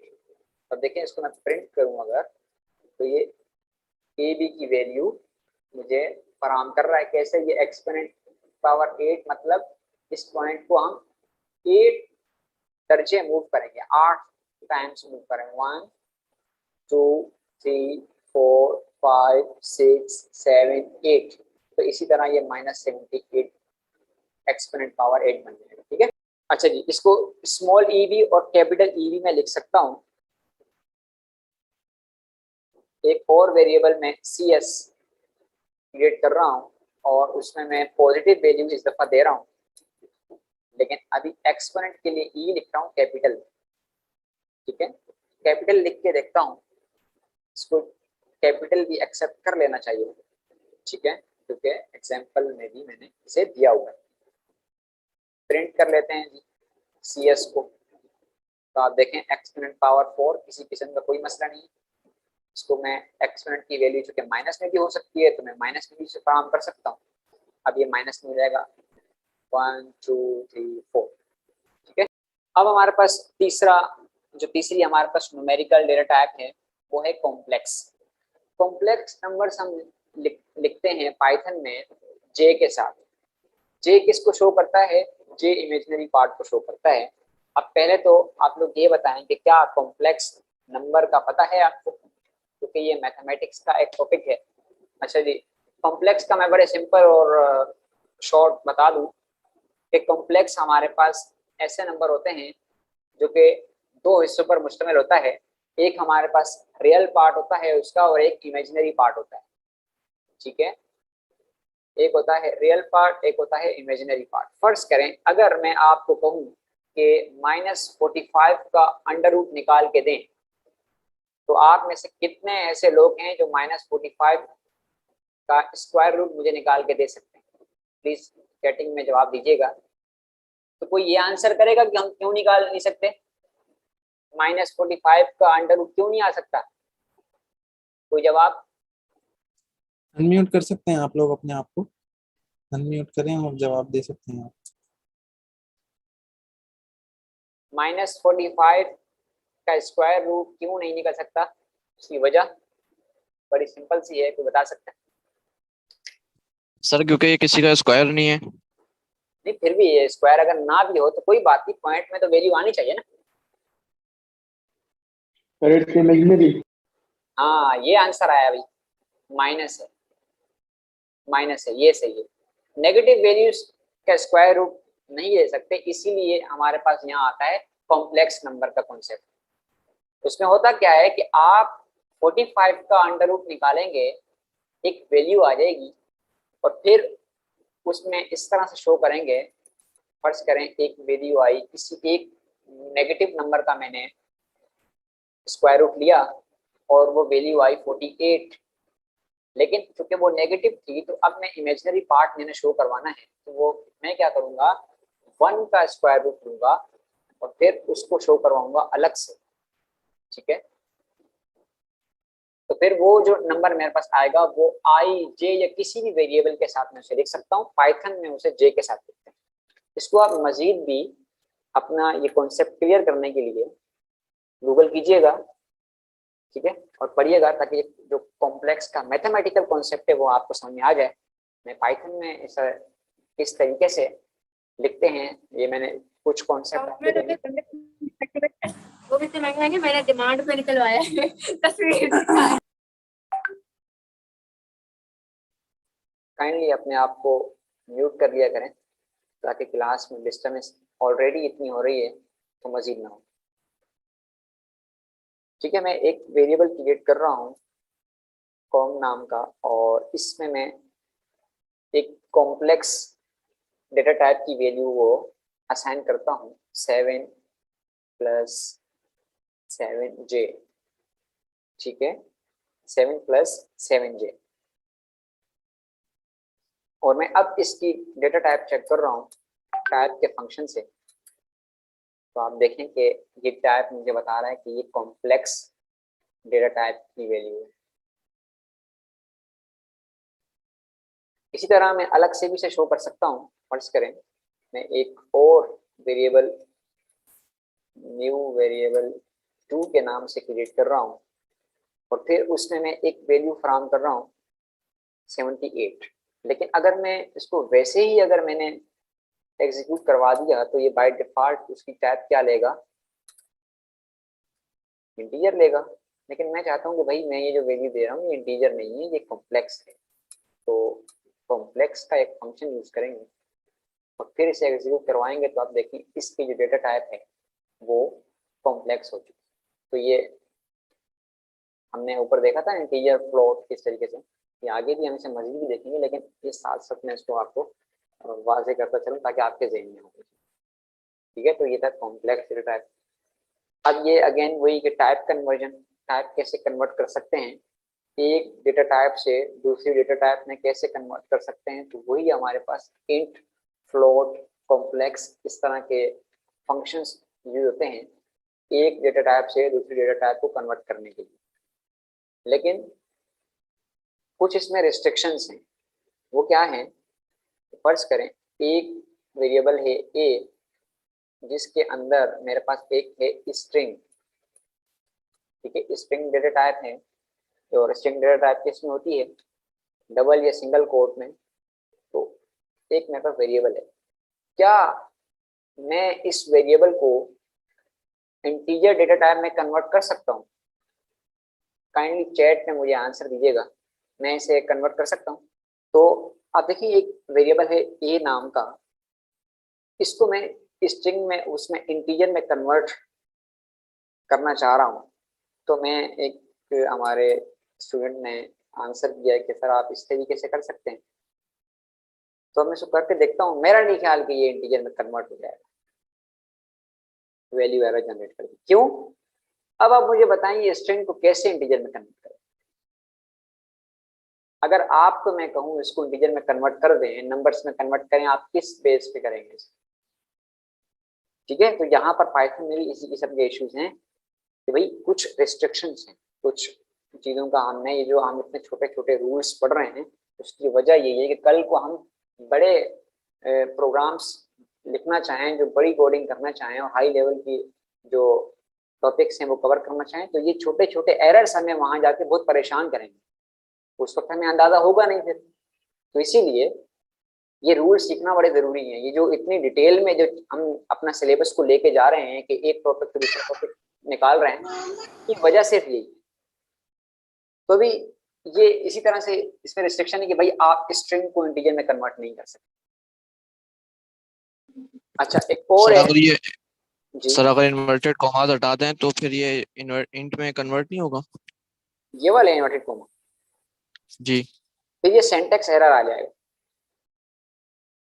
क्योंकि ये नंबर भी नहीं है। हम नंबर को बगैर इन्वर्टेड कोमास के लिखते हैं, डबल कोटेशन या सिंगल कोटेशन को। अब ये नंबर नहीं है, ये अल्फाबेट्स है। अल्फाबेट्स हम डबल कोटेशन या सिंगल कोटेशन के बगैर लिख नहीं सकते। ठीक है, क्योंकि वैल्यू है ना। अब ये ना कोई फंक्शन है, फंक्शन होता तो फिर मैं बगैर, देखिए फंक्शन का नाम तो बगैर किसी डबल कोटेशन या सिंगल कोटेशन के लिखा जा रहा है, लेकिन सिंटैक्स याद है ना। सिंटैक्स तो वो ग्रामर है किसी एक स्पेसिफिक लैंग्वेज की, जिसकी बुनियाद पे हमें ये पता लग रहा है कि भाई यहाँ किस किस्म का स्ट्रक्चर आएगा। तो ये इसके एक सिंटैक्स एरर है कि भाई अगर ये आप स्ट्रिंग वैल्यू दे रहे हैं तो स्ट्रिंग वैल्यू सिर्फ दो तरीके से दी जा सकती है, या इस तरीके से डबल कोटेशन में, या फिर सिंगल कोटेशन में दी जा सकती है, अदरवाइज आप नहीं दे सकते। तो इसी तरह हम स्ट्रिंग को इंटीजर में कन्वर्ट नहीं कर सकते, ठीक है। अब ठीक है सर। ठीक है सर तो क्या इंटीजर स्ट्रिंग जो है वो इंटीजर में कन्वर्ट हो ही नहीं सकता? स्ट्रिंग इंटीजर में कन्वर्ट नहीं हो सकता, बिल्कुल ठीक है। अब मैं वैसे आपसे फ्रेंडली सवाल कर रहा हूँ, क्योंकि अब या आप मुझसे सवाल करेंगे भाई स्ट्रिंग को कैसे इंटीजर में आप कन्वर्ट करके देखा, मैं तो नहीं कर सकता ऐसे। मतलब किस बेस पे करूंगा, वो एक अल्फाबेट है, मैं कैसे उसको मैपिंग करूंगा उसकी किसी खास नंबर के लिए, ठीक है। तो एक मसला है ये। अब एक और वेरिएबल मैं क्रिएट कर रहा हूँ और इसमें मैं एक वैल्यू दे रहा हूँ 78 और मैं चाह रहा हूँ कि इसको मैं फ्लोट में कन्वर्ट करना चाहूँ। तो आप काइंडली आंसर करें कि क्या ये फ्लोट में कन्वर्ट हो सकता है, ठीक है। देखें आप लिख पा रहे हैं ना, तो इसी तरह क्योंकि बड़ा आसान है 78 को मैप करना, 78 को डेसिमल में कन्वर्ट करना, तो ये भी आराम से तुमसे उसे कर लेगा फ्लोट में। मैं इसकी टाइप अब चेक कर लूँ न्यू वेर 4 की, तो आप देखें फ्लोट में कन्वर्ट हो चुकी है, ठीक है। तो ये याद रखिएगा कि आप इंटीजर से फ्लोट में जा सकते हैं, आप फ्लोट से इंटीजर में भी जा सकते हैं। मैं एक और वेरिएबल क्रिएट करता हूँ न्यू वेर 5 के नाम से, और अब मैं इसके अंदर 78.0 जो कि अब फ्लोट वैल्यू, चले एक नई वैल्यू ले लेते हैं 9845.45 एक मैंने वैल्यू ली है जो कि फ्लोट वैल्यू है। मैं चाह रहा हूँ इसे इंटीजर में कन्वर्ट करूँ। अब आप मुझे बताओ अपने दिमाग से, क्या ये इंटीजर में कन्वर्ट हो जाएगा? अगर ये इंटीजर में कन्वर्ट हो जाएगा तो मुझे इंटीजर में कन्वर्ट करके आंसर दे। इंटीजर का मतलब ये है कि कोई डेसिमल पॉइंट में, यानी कि पॉइंट में कोई वैल्यू नहीं आएगी। तो आपने यकीनन इसी तरह से देखा होगा कि भाई पॉइंट के बाद क्या नंबर है, 4 है। तो हम आपने यकीनन इसी तरह से देखा होगा कि भाई पॉइंट के बाद क्या है, 4 है। तो हमने बचपन से ये रूल पढ़ते हुए आ रहे हैं कि भाई अगर पॉइंट के बाद वाली वैल्यू 5 से छोटी हो तो आप इसमें कुछ ऐड नहीं करते। अगर पॉइंट के बाद वाली वैल्यू 5 या उससे बड़ी वैल्यू तो आप इसमें 1 ऐड कर देते हैं। आपके ज़हन में भी यही था ना, इसीलिए आपने मुझे कहा कि 9845 आंसर आएगा। अगर यहाँ पर होता 7 तो आप मुझे कहते हैं 9846 आंसर आएगा, ठीक है। इसको भी देख लेते हैं कि इसने भी इसी तरह से कुछ किया होगा, ठीक है। मैं इसको प्रिंट करके देखता हूँ। अच्छा अभी मैंने इसको चूंकि टाइप कास्ट किया नहीं है तो ये तो अभी तो वैसे ही एक किसी वैल्यू को प्रिंट करके देगा, क्योंकि अभी इसमें कोई मैंने एग्जीक्यूशन नहीं करवाई किसी किस्म की। अब ये फ्लोट है, मैं इसको इंट में कन्वर्ट करना चाह रहा हूँ। किस तरह से कन्वर्ट करूंगा? टाइप कास्टिंग इंट का फंक्शन लगाकर। अब मैं देखता हूँ कि इसने क्या वही काम किया जो मैं सोच रहा था।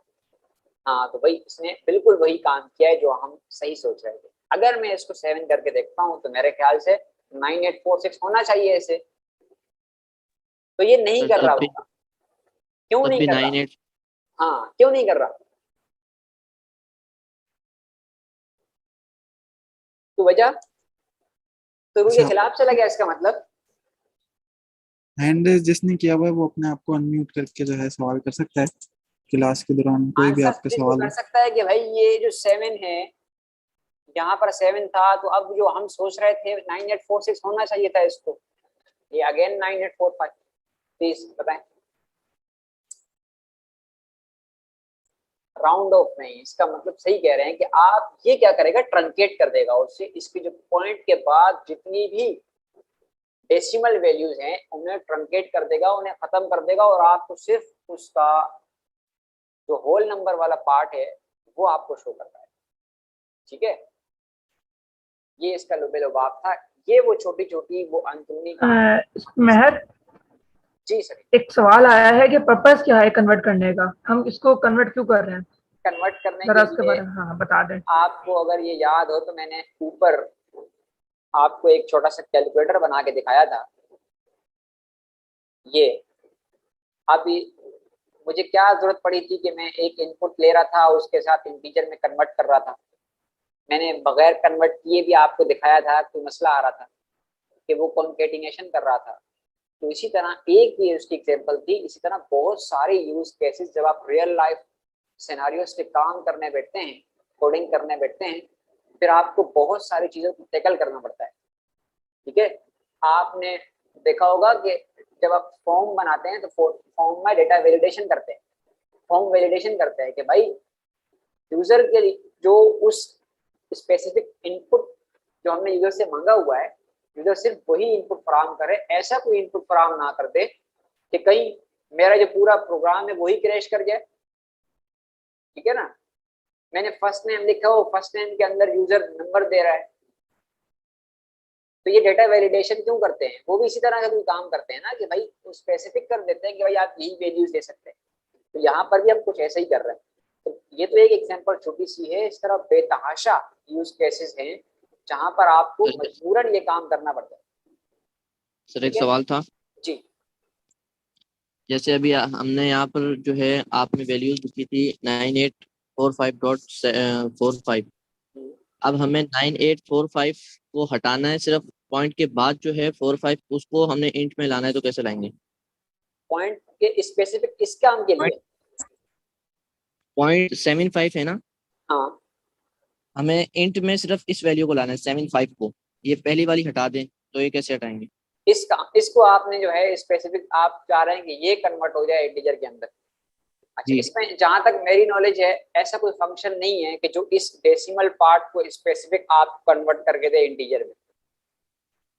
हाँ, ऐसा कर सकते हैं कि हम ऐसा प्रोग्राम क्रिएट कर सकते हैं खुद से, ऐसा एक फंक्शन क्रिएट कर सकते हैं कि जो हमारे इस डेसिमल पार्ट को रीड करे एंड रीड करने के बाद देन उसे कन्वर्ट करके और मुझे आउटपुट के तौर पे वैल्यू रिटर्न कर दे। हाँ, ये कर सकते हैं, फंक्शन क्रिएट कर सकते हैं।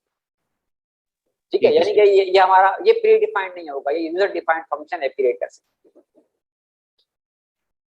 तो ये इसका स्पेसिफिक, इसका खास तौर पे अभी जो हमने देखा इस्तेमाल, ये बारीक सी चीज है, बड़ी मेजर चीज है, याद रखिएगा कि भाई ऐसी कंफ्यूजन नहीं कीजिएगा जो अभी हमें थोड़ी देर पहले हुई कि ये उसी तरह से काम करेगा जैसे हम सोच रहे थे, लेकिन ऐसा नहीं हुआ। तो ये क्या करता है, सिर्फ आपको होल नंबर वाला जो पार्ट होता है वो फराहम कर देता है, इसका इससे कोई ताल्लुक नहीं है कि डेसिमल वैल्यू 5 या 5 से बड़ी है या छोटी है। ठीक है, इस तरह के मैथ के और बहुत सारे फंक्शन हैं जिसका स्पेसिफिक इस्तेमाल है आगे चल के, खास तौर पे 2 फंक्शंस जो कि मिलते जुलते हैं इसी काम के लिए, वो हम जरूर इस्तेमाल करेंगे। आगे चलते हैं इंटीजर के टॉपिक से।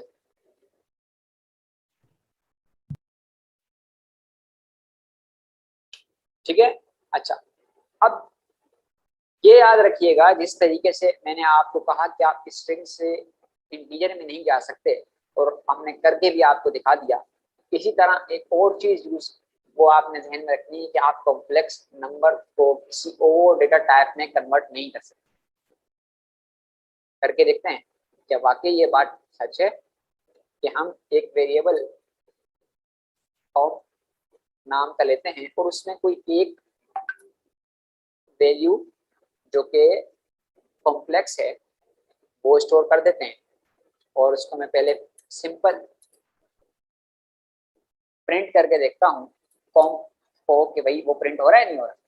हाँ, मसला क्या है, किसमें मसला है, जो मैंने क्या किया है गलत लिखा है। ठीक है, देखें प्रिंट कर रहा है और बिल्कुल सही प्रिंट कर रहा है।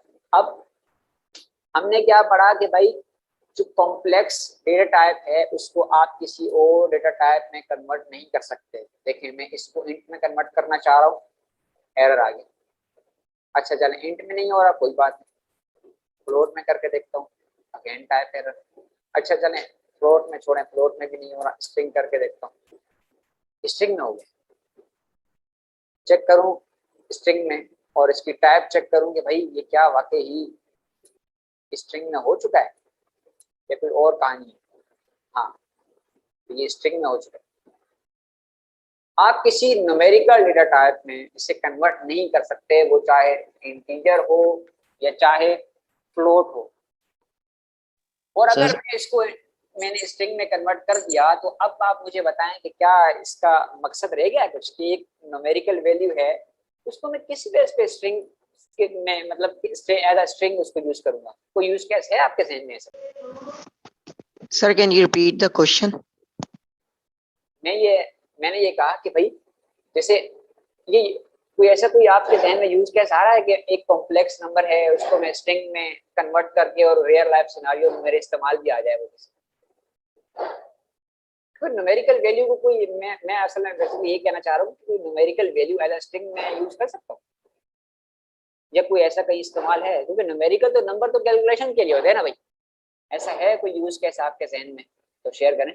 नहीं चल मेरे जहन में भी कुछ ऐसी है कि भाई इसका यूज कैसे क्या हो सकता है न्यूमेरिकल, जब उसका मकसद ही होता है एक डेटा टाइप जो खास है स्पेसिफिक किसी काम के लिए, तो इसको आप किसी और डेटा टाइप में कन्वर्ट नहीं कर सकते।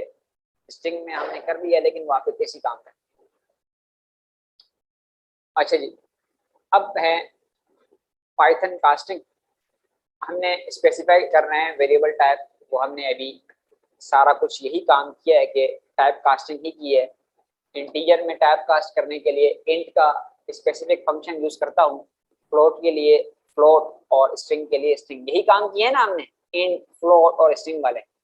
इसको कहते हैं टाइप कास्टिंग। जो मैं कास्टिंग का लफ्ज यूज कर रहा था बार बार, वो यही है कि आप कन्वर्ट करते हैं एक डेटा टाइप को स्पेसिफिकली बताकर किसी दूसरी डेटा टाइप। तो अगर इंटीजर में कन्वर्ट करना है तो इंट नाम का फंक्शन यूज करेंगे, और अगर फ्लोट में कन्वर्ट करना है तो फ्लोट नाम का फंक्शन यूज करेंगे, और अगर स्ट्रिंग में कन्वर्ट करना है तो str नाम का यानी कि स्ट्रिंग का फंक्शन यूज करेंगे। ठीक है, यहाँ इसमें कोई प्रॉब्लम किसी को? टाइप कास्टिंग ये शायद बहुत सारी स्लाइड्स पहले से हम इसको करते हुए आ रहे हैं।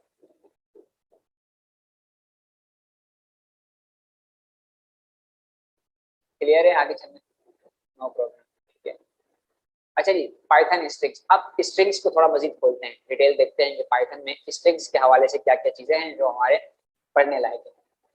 स्ट्रिंग्स क्या है? स्ट्रिंग एक डेटा टाइप है। अच्छा एक रुकिएगा, मैं दोबारा बता दूं कि आप लोग अपने नाम के साथ रोल नंबर लिख दें ताकि मुझे याद रहे अटेंडेंस के लिए, वरना आपकी अटेंडेंस नहीं होगी।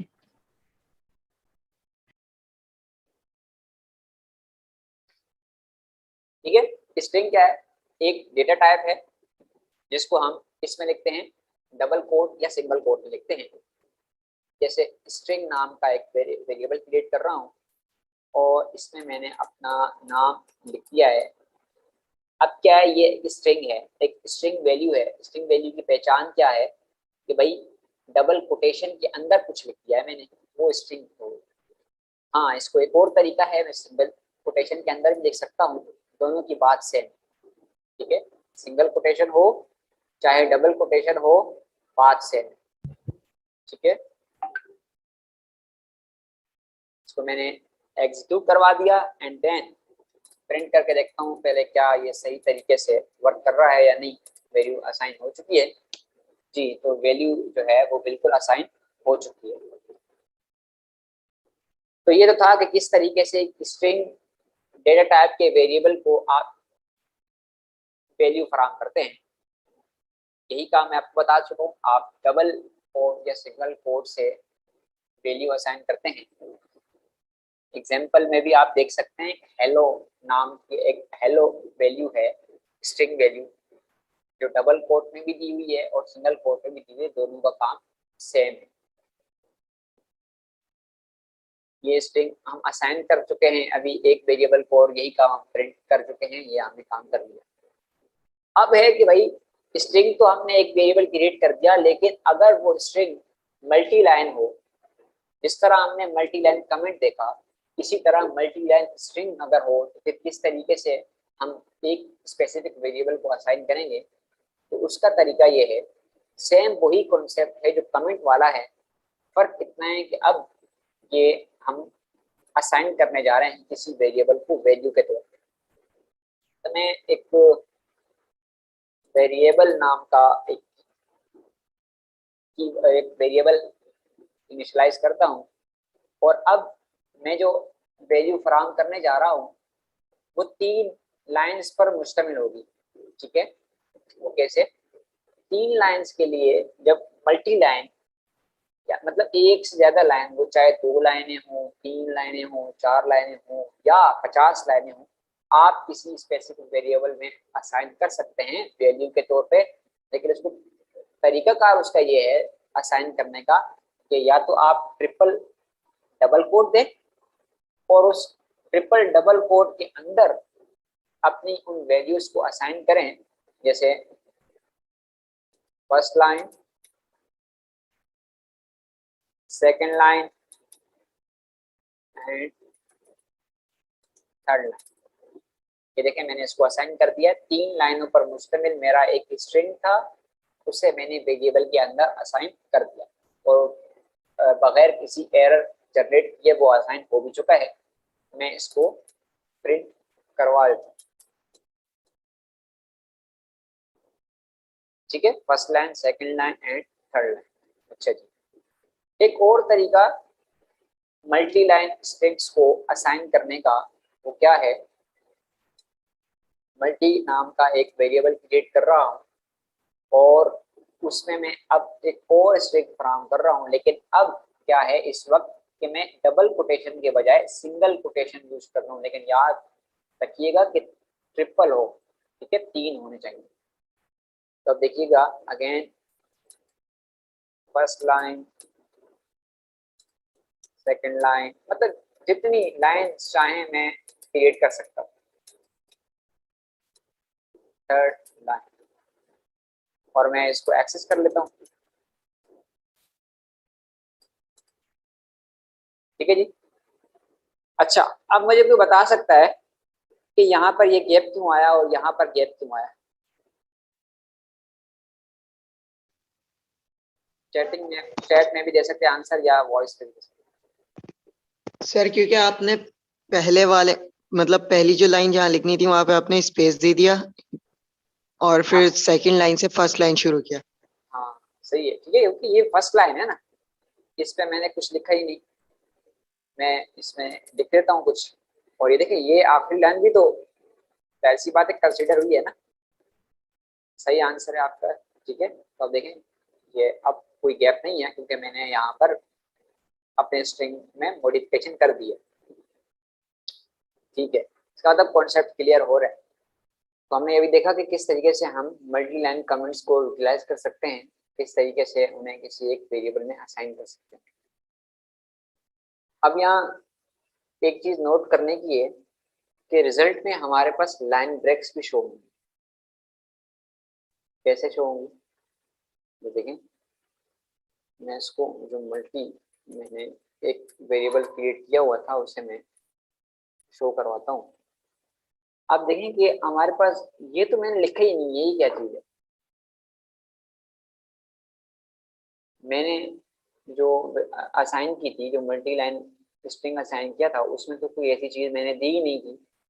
लेकिन जब मैं उसे आउटपुट ले रहा हूँ तो यहाँ पर कुछ मुझे एक्स्ट्रा चीज भी शो हो रही है। ये क्या चीज है, कोई बता सकता है? इससे पहले किसी ने अगर प्रोग्रामिंग पढ़ी है तो वो आंसर करेगा।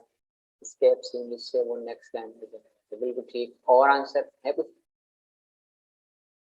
ठीक है, ये जो लाइन आपकी बिल्कुल सही आपका आंसर है कि ये जो लाइन ब्रेक हो रही है, जो न्यू लाइन में जा रहा है, वो इसी की वजह से जा रहा है। तो बाय डिफॉल्ट जब आप न्यू लाइन पे जाते हैं, जैसे मैं यहाँ से इसे जैसे ही मैं ये न्यू लाइन में गया तो वो एक स्केप सीक्वेंस जनरेट हो गया न्यू लाइन में जाने का।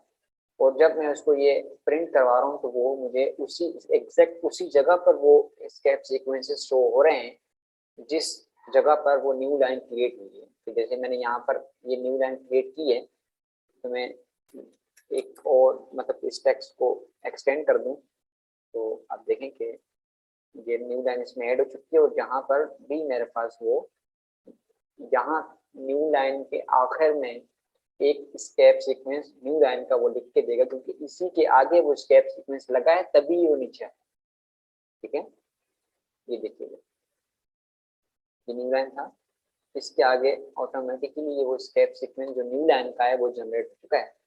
तो ये जो एक्स्ट्रा जो चीज़ आपको मिल रही है वो यही है। ठीक है, तो हमने इस चीज़ का ख्याल रखना है कि जब हमें आउटपुट में अगर ये लाइन ब्रेक्स नज़र आ रही हैं तो वो उसका मकसद क्या है, वो क्या चीज़ है।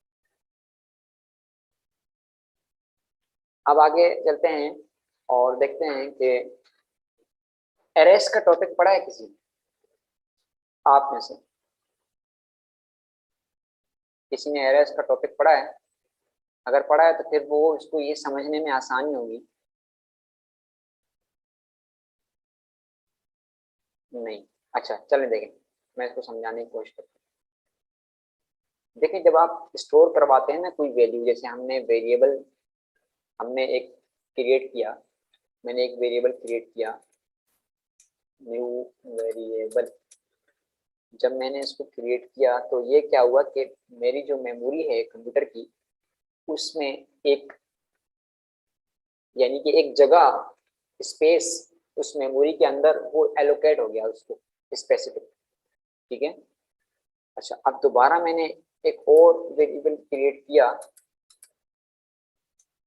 ये मुझे, अच्छा एक और ये भी, यानी कि जो वेरिएबल है इसका नाम चेंज कर देते हैं, ये भी एक वेरिएबल है, ये क्रिएट हुआ है मेरी मेमोरी में, लेकिन ये क्या है, दो अलग अलग लोकेशंस पे सेव हुए। ठीक है, मुमकिन है एक जो है वो हमारी, चूंकि अभी इस वक्त मेरे लैपटॉप पे HDD है, यानी कि हार्ड डिस्क ड्राइव है, तो हार्ड डिस्क ड्राइव का अगर स्ट्रक्चर आपको पता हो तो उसके अंदर एक डिस्क होती है। ठीक है, जिस तरह हमारे पास CD है तो उसमें बहुत सारे सेक्टर्स हैं। मुमकिन है कि किसी एक सेक्टर में ये सेव हुआ हो, इसके लिए जगह एलोकेट हुई हो, और बहुत दूर जाके किसी सेक्टर में ये नया, जब मैंने जैसी वेरिएबल क्रिएट किया तो ये वहां जाके एलोकेट हुआ।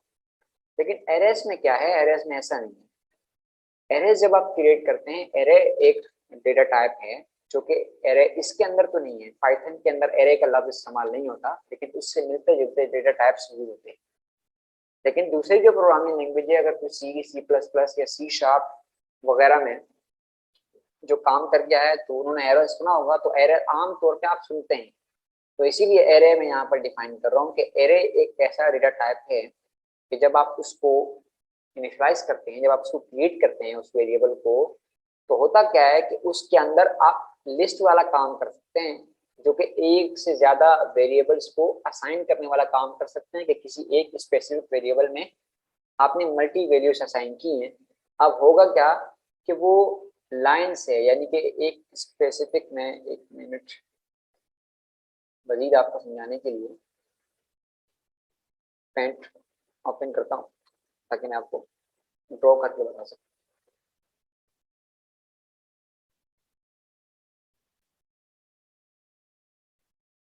स्क्रीन शेयर हो रही है ना? ये जो एरे का टॉपिक है, ये काइंडली समझिएगा, क्योंकि इस टॉपिक को क्लियर होने के बाद ये जो स्ट्रिंग का हमारा जो अगला टॉपिक है वो आपको क्लियर हो पाएगा, अदरवाइज आप उसमें फिर सवालात करते आएंगे। हमारी ये है डिस्क, जो कि हमारी हार्ड ड्राइव है, या आप उसको हमारी CD, नॉर्मल DVD या CVD इस तरह से होती है कोई। ठीक है, इस तरह से हम उसमें बहुत सारे सेक्टर्स होते हैं। वो सेक्टर्स क्या चीज़ है, तो इसी तरह से मेरे पास सेक्टर्स बने होते हैं, जैसे ये देखिए, इसी तरह से इस तरह से हमारी जो है वो रीड होती है। आपने देखा होगा वो गोल क्यों घूमती है, वो उसका जो हेडर होता है वो इस तरह से गोल गोल उसको जब घूमती है तो वो रीड करते जाता है। इस तरह से हमारे पास इसमें बहुत सारे सेक्टर्स बने होते हैं। ठीक है, ये मैं डेमोन्स्ट्रेट करवा के दिखा रहा हूँ, बड़ी अलग अलग चीज़ है।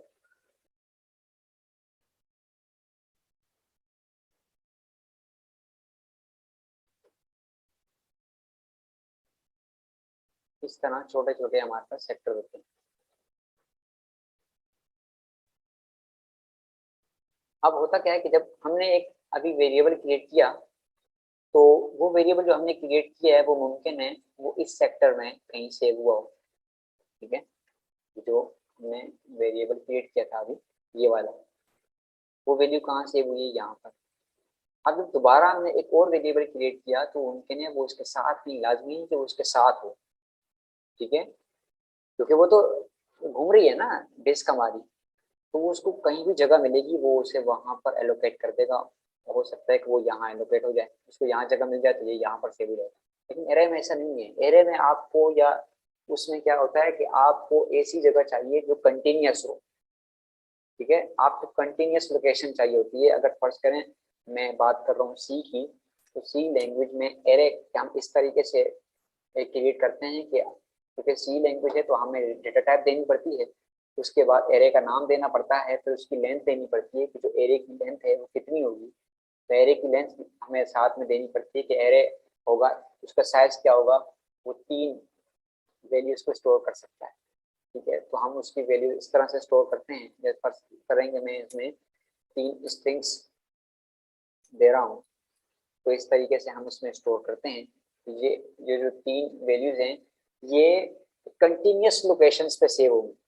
ये 3 वैल्यूज कैसे सेव होंगी, ये उसकी तरह अलग अलग जगह पे सेव नहीं होंगी, बल्कि ये कंटिन्यूस लोकेशन में सेव होंगी। ठीक है, मैं इसको दिखाता हूँ। फर्स्ट करें, ये 3 कंटिन्यूस लोकेशंस हैं, तो इसने क्या किया कि इसको इन 3 लोकेशंस पे सेव होंगी। ये एरे है, उसको उस जगह पर वो जगह ढूंढेगा जहां पर उसको उस स्पेसिफिक साइज की, क्योंकि अभी हमारा एरे 3 साइज पर था, उसकी लेंथ 3 स्ट्रिंग्स पर मुश्तमिल थी, तो वो ऐसी जगह ढूंढेगा ताकि उसको ये पूरा का पूरा एरे स्टोर करने की जगह मिल जाए। ऐसा नहीं कि एक वैल्यू यहाँ तो अगली वैल्यू यहाँ और अगली वैल्यू। ठीक है, ये होता है एरे। एरे क्लियर है? तो इसी तरह जब आपको एक्सेस करना होता है किसी वैल्यू को, ये समझिएगा। ठीक है, तो हम कैसे एक्सेस करते हैं, हम एक्सेस इस तरह से करते हैं कि ए की 3 वैल्यूज हैं, तो हमेशा जो आमतौर पर इंडेक्स होता है प्रोग्रामिंग लैंग्वेज का वो 0 बेस्ड होता है। मुख्तलिफ बहुत सारी बल्कि लैंग्वेज 0 बेस्ड होती है, जैसे पाइथन भी 0 बेस्ड है, इसी तरह से सी भी 0 बेस्ड है, C++ भी 0 बेस्ड है। दैट मीन्स कि उनका जो पहली जो वैल्यू है वो 0 से स्टार्ट होती है। ठीक है, अच्छा सी और C++ का खासतौर पर कंफर्म मुझे नहीं है कि वो 0 बेस्ड हैं, तो अगर आप कंफर्म कर सकें या मोहम्मद समीर कि सी या C++ 0 बेस्ड लैंग्वेजेस हैं या नहीं है, ताकि हम कंफर्मेशन उसकी कर लें और फिर हम उसको एज अ 0 ही कंसिडर करें। ऐसा ना हो कि अभी हम 0 कंसिडर कर रहे हैं, क्योंकि पाइथन तो 0 बेस्ड लैंग्वेज है, लेकिन सी या C++ का अगर आप दोनों में से कोई अभी with in a minute confirm कर ले, या मैं गूगल पर खुद कर लूँ,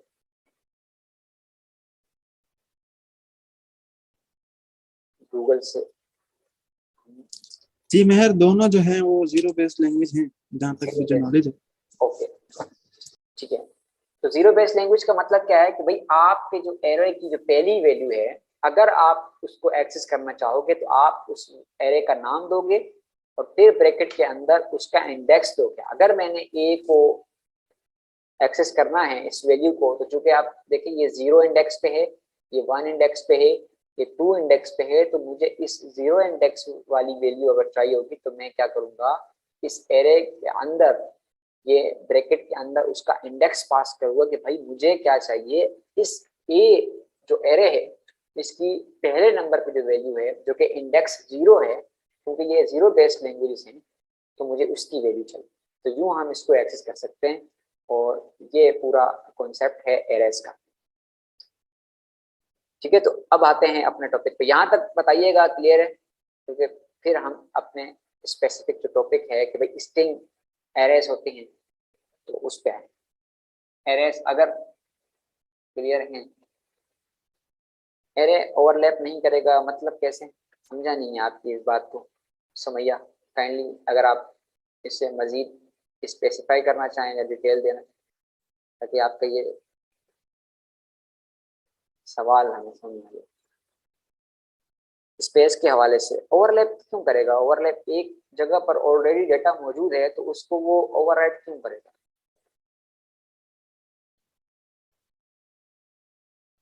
नहीं, ए तो नाम है ना, आप कोई भी नाम दे दें एरे का। जिस तरीके से हमारे वेरिएबल्स का नाम है, आप इसको नाम दे दें कोई भी। एक जगह मैं लिख रहा हूँ कि भाई ये माय एरे है, ये मेरा एरे, ठीक है, तो नाम है, आप कोई भी दे दें। अच्छा जी, सेम वेरिएबल हो तो ओवरलैप कर सकता है ना? सेम वेरिएबल हो तो बिल्कुल ओवरलैप कर सकता है। उसकी लोकेशंस जो है, यानी कि पाइथन में इस तरह से कि वो उसी लोकेशन में जाके उसको चेंज करेगा। ठीक है, शायद मैं आपको ये दिखा भी सकूं। अच्छा जी, ये ठीक है, ये क्लियर है। मैं मूव करता हूँ नेक्स्ट उसमें। इसके एरे, चूंकि इसके अंदर ये जो सिंटैक्स मैंने यूज किया सीखा है, इसलिए ये एरर जनरेट कर रहा है। ठीक है, तो हमने इसको अभी नहीं लिखना। मैं एक वेरिएबल क्रिएट कर रहा हूँ और उसका नाम देता हूँ वेरिएबल, और इस तरह का देता हूँ। ठीक है, और उसमें 78 में असाइन कर रहा हूँ। ठीक है, एक वेरिएबल मेरे क्रिएट हो चुका है। मैं आईडी की मदद से इसकी आईडी, क्योंकि हर वेरिएबल को असाइन होने के लिए एक आईडी फराहम की जाती है। ठीक है, तो मैं क्या करूंगा, इसकी आईडी देखूंगा, इसकी आईडी ये है। एक और वेरिएबल मैं क्रिएट करता हूँ, या चलें ये आईडी का, फिर आपको आईडी समझाना पड़ेगा।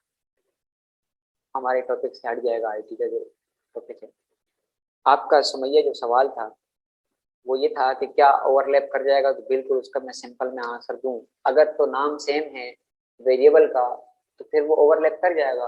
और यही वजह होती है कि जब आप एक वेरिएबल आप क्रिएट करते हैं, जैसे आपने ये वेरिएबल क्रिएट किया है, दोबारा जब आप इसी वेरिएबल को कोई वैल्यू असाइन करते हैं तो होता क्या है कि वो ओवरराइट हो जाता है। ठीक है, वेरिएबल 4 है ना, ये ओवरराइट है। अब जब मैं इसको प्रिंट करूंगा तो फिर ये जो प्रिंट करेगा, जो उसकी लेटेस्ट वैल्यू है वही प्रिंट करेगा। ऐसा नहीं कि वो उसकी प्रीवियस वैल्यू को प्रिंट करेगा। क्यों? क्योंकि उसने उसके उसी लोकेशन में जाके उसकी वैल्यू चेंज किया है। अगर वो उसकी उस लोकेशन में ना जाता तो फिर तो वो कंफ्यूज हो जाता कि भाई एक नाम की 2 घर हैं। अगर तो बाहर से अगर कोई मेल पहुंचाने के लिए आए, पीसीएस वाला आए, तो अगर 2 घर हैं आसपास और दोनों का सेम नंबर है, एड्रेस सेम है, तो मुझे बताएं तो वो किसको देगा? ठीक है, तो मसला तो इसी तरह से प्रोग्रामिंग लैंग्वेज को भी, इंटरप्रेटर को भी यही मसला दरपेश होगा। तो इसीलिए वो क्या करेगा, उसी लोकेशन पे जाके उसे ओवरराइड करेगा। अच्छा जी, अब स्ट्रिंग क्या है, वो एरे हैं। जैसे बहुत सारी दूसरी प्रोग्रामिंग लैंग्वेजेस हैं, इसी तरह पाइथन में भी एरे क्या होता है, वो जिस तरह मैं आपको अब समझा चुका हूँ, उसी चीज को बाइट से रिप्रेजेंट, मतलब ये जुमला जो है वो इस तरह से लिखा हुआ है कि आप जो है वो एरेस को बाइट से रिप्रेजेंट कर सकते हैं, यूनिकोड कैरेक्टर से। ठीक है, तो अभी ये जो अल्फाज हैं, ये बाइट्स, यूनिकोड कैरेक्टर्स, इससे कंफ्यूज आप मत होइएगा। एरे का पूरा कॉन्सेप्ट मैं आपको समझा चुका हूँ, वही कॉन्सेप्ट आप अपने ध्यान में रखें। ठीक है, लेकिन चूंकि पाइथन, अच्छा पाइथन में एक डिफरेंस है, मैं मजीद अभी मुझे जो है वो मैं अपनी नोटबुक में जाना पड़ेगा और आपको अब कंपेयर मैं करवाता हूँ सी से। जिस तरीके से अभी मैंने एरे समझाया, चूंकि एरे का जो कॉन्सेप्ट है वो पाइथन का नहीं है, लेकिन आमतौर पर ज़्यादातर जो प्रोग्रामिंग लैंग्वेज में है उनमें जो है एरे का कॉन्सेप्ट होता है, तो मैंने आपको समझाया। अब इसी तरीके से सी में क्या होता है कि एक आपके पास डेटा टाइप होती है कैरेक्टर की। उसमें क्या होता है कि आप कोई भी एक वेरिएबल क्रिएट करते हैं तो उसमें आप बताते हैं कि मैं यहाँ पर सिर्फ और सिर्फ एक कैरेक्टर जो है वो मैं स्टोर करना चाह रहा हूँ, तो एक कैरेक्टर का डेटा टाइप। लेकिन पाइथन में ऐसा नहीं है। पाइथन में अगर आप एक भी कैरेक्टर किसी को असाइन करना चाहेंगे ना, किसी वेरिएबल को, एक भी कैरेक्टर, एक अल्फाबेट क्यों, ठीक है, एक अल्फाबेट है, तो वो उसको स्ट्रिंग ही कंसीडर करेगा, क्योंकि पाइथन के अंदर कैरेक्टर नाम का कोई डेटा टाइप मौजूद नहीं है। तो अब मैं देखें इसका टाइप में चेक कर लूँ तो कैरेक्टर नहीं है बल्कि स्ट्रिंग है। ठीक है, तो यहाँ यही चीज मेंशन कर रहा है कि जो पाइथन के अंदर कैरेक्टर डेटा टाइप नहीं है, तो इसीलिए जब आप एक सिंगल कैरेक्टर भी देंगे तो वो एज अ स्ट्रिंग कंसिडर कर जाएगा, और वो उस स्ट्रिंग की जो लेंथ होगी वो कितनी होगी, 1 होगी। लेंथ क्या चीज है, यानी कि उस स्ट्रिंग के अंदर कितने अल्फाबेट्स मौजूद हैं। तो चूंकि अभी कैरेक्टर के अंदर, कैरेक्टर का मतलब यही ना, अल्फाबेट का मतलब यही कि उसकी लेंथ 1 होगी। तो वो पाइथन में ये फर्क है कि पाइथन के अंदर एक अल्फाबेट भी अगर आप किसी वेरिएबल को असाइन करेंगे तो वो एज अ स्ट्रिंग कंसीडर किया जाएगा। अब अगर आपने किसी स्पेसिफिक अल्फाबेट को एक्सेस करना है तो सेम उसी तरीके से करेंगे जिस तरह से हम सी प्लस प्लस या दूसरी प्रोग्रामिंग लैंग्वेज में एरेस के किसी, जो मैंने अभी आपको थोड़ी देर पहले एरे का बताया था ना, कि भाई अगर आप पहली जो वैल्यू है उसको एक्सेस करने के लिए आप क्या करेंगे, आप उसके अंदर इंडेक्स फराहम करेंगे कि भाई ये 0 इंडेक्स पे जो वैल्यू मुझे वो दे दो। यही सेम अब यहाँ समझिएगा, एक मेरे पास वेरिएबल है ए जिसके अंदर एक स्ट्रिंग है टेक्स्ट, ठीक है। अच्छा, अब मैं क्या चाहता हूँ, जो कि हमारा जो टॉपिक है वो क्या है कि भाई जो हमारा ये जो पाइथन के अंदर स्ट्रिंग होता है बेसिकली ये डील होता है एज अ एरे। एरे क्या था मैं आपको बता चुका हूँ, एरे एक कंटीन्यूअस मेमोरी होती है जो कि कंटीन्यूअस लोकेशन पे स्टोर होता है, तो उसके हम स्पेसिफिक वैल्यूज को एक्सेस कर सकते हैं। जिस तरह एरे की वैल्यूज 0 बेस्ड थी, 0 से स्टार्ट हो रही थी कि भाई अगर मैंने इसको एक्सेस करना है तो 0 इंडेक्स को मैं एक्सेस करूंगा, 1 2 सो ऑन। इसी तरीके से अगर मैंने इसके किसी अल्फाबेट को एक्सेस करना है तो उसी तरीके से मैं जिस तरह एरे की किसी वैल्यू को एक्सेस करता हूँ उसी तरीके से इसको भी एक्सेस करता हूँ। फर्ज करें मैं चाहता हूँ कि इस सी को मैं प्रिंट करवाना चाहूँ, इस सी को मैं एक्सेस करना चाहूँ तो कैसे करूँगा, मैं इस तरह से करूँगा। ए चूंकि मेरे इस वेरिएबल का नाम है तो मैं ए मैंने दे दिया। अब चूंकि एज अ एरे ये डील हो रहा है तो एरे को अच्छा, एक्सेस करने का मैं तरीका तमाम स्टूडेंट्स को मैं ये बात बता दूं कि मीटिंग को दोबारा ज्वाइन कीजिएगा। मीटिंग जो है ना अभी 1 मिनट बाद ऑफ हो जाएगी, दोबारा इस मीटिंग को ज्वाइन करिएगा। हाँ ठीक है, ठीक है। तो हम क्या बात कर रहे थे कि अगर मैं किसी स्पेसिफिक अल्फाबेट को एक्सेस करना चाहूँ तो मैं उसी, क्योंकि ये एरे डील हो रहा है, एरे की तरह ही डील हो रहा है, तो मैं उसको उसी तरह से एक्सेस कर सकता हूँ। अब मैं क्या करूंगा, मैं उसी इंडेक्स बेस्ड, चूंकि ये पाइथन 0 बेस्ड लैंग्वेज है तो मैं 0 से इसको स्टार्ट करूंगा। इसका इंडेक्स है 0, इसका है 1, इसका है 2। चूंकि मैंने सी को एक्सेस करना है तो फिर मैं क्या करूंगा, ए के अंदर इंडेक्स दूंगा कि भाई मुझे चाहिए 2 इंडेक्स पर मौजूद जो कैरेक्टर है वो ला के दे दो, अल्फाबेट है वो ला के दे दो। तब देखिएगा इसने स्पेसिफिकली जाके सी देखा कि भाई इसकी इंडेक्स जो नंबर दिया गया है वो क्या है, उस स्पेसिफिक इंडेक्स पे जाके उस वैल्यू को जाके, और सेम यही कॉन्सेप्ट यही तरीकाकार होता है एरेज के हवाले से, तो इसी तरीके से आप उसकी स्पेसिफिक वैल्यू को एक्सेस करते हैं।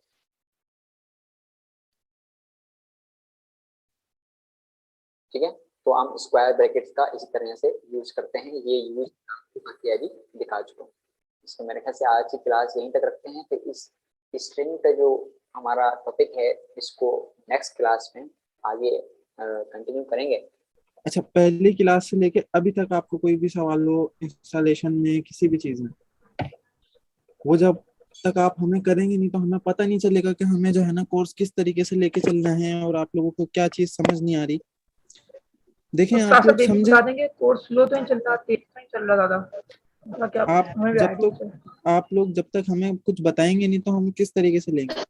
हम ये चाहते हैं कि आप जब ये कोर्स मुकम्मल कर लेना तो आप लोग इस काबिल हों कि आप इंटरनेशनल एग्जाम जो है माइक्रोसॉफ्ट का MTA 98381 उसको क्लियर कर सकें। बाकी हम जैसे अभी चीज़ों को इंट्रोडक्टरी लेवल पे लेके चल रहे हैं, हम थोड़ा सा चीज़ों को एडवांस भी करेंगे, लिंक्डइन का बताएंगे और गिटहब के बारे में बताएंगे कि आप जो है चीज़ों को किस तरीके से एडवांस कर सकते हैं और कंप्यूटर की दुनिया में आप किस तरीके से जो है ना अपना पोर्टफोलियो बिल्डअप कर सकते हैं। सही है, तो ये चीज़ हम लेके चलेंगे। तो जो अभी से समझें, कहीं पे आपको मसला आ रहा है आप सवाल करें, हमारी टीम बैठी है, आप मेरे से सवाल करें, मेहर खान न्याजी से सवाल करें, हमारे व्हाट्सएप नंबर पे हमने व्हाट्सएप नंबर दिया हुआ है आपको, कोई भी सवाल आपसे है आपको वो आप करें। बाकी जिन्होंने हैंड रेज किया हुआ है अच्छा, वो भी अब अजहर क्या हमसे कहते सवाल हैं, कर हम सकते लोग क्विज रख लें एक, अगर कल की छुट्टी आ रही है तो हैं। एक जी दिन को आराम से मिल जाएगा, और काफी जी उन्होंने जी, कुछ पढ़ लिया स्ट्रिंग ये के हवाले से, तो क्विज रख लेते हैं ये फ्राइडे को। समीर ने जो है ना हमें याद दिला दिया है। चलें, आपका जो है ना अब नेक्स्ट क्लास में क्विज है। नेक्स्ट क्लास से पहले हम कल या परसों जो है ना आपका क्विज पोर्टल पे डाल देंगे, तो आप अपने पोर्टल को जो है चेक करते रहें। बाकी क्विज की अनाउंसमेंट जो है वो ग्रुप में भी कर देंगे। तो अगले 2 दिन बाद आपका जो है ना पोर्टल पे क्विज है। क्विज में कहाँ से आएगा? क्विज में आपके वो तमाम चीजें आएंगी जो अभी तक हमने आपको पढ़ा दी हैं। तो देखें, आप क्विज क्लियर करें और क्विज से फिर हमें अंदाजा होगा कि आप लोगों को कहाँ तक जो है वो समझ आ रहा है। बाकी कोई सवाल है तो आप करें। टेस्ट होएगा, हम आपको इन्फॉर्म कर देंगे ग्रुप पर, तो आप इसकी टेंशन ना लें, बस जितना पढ़ा है उतना आप तैयारी रखें अपनी।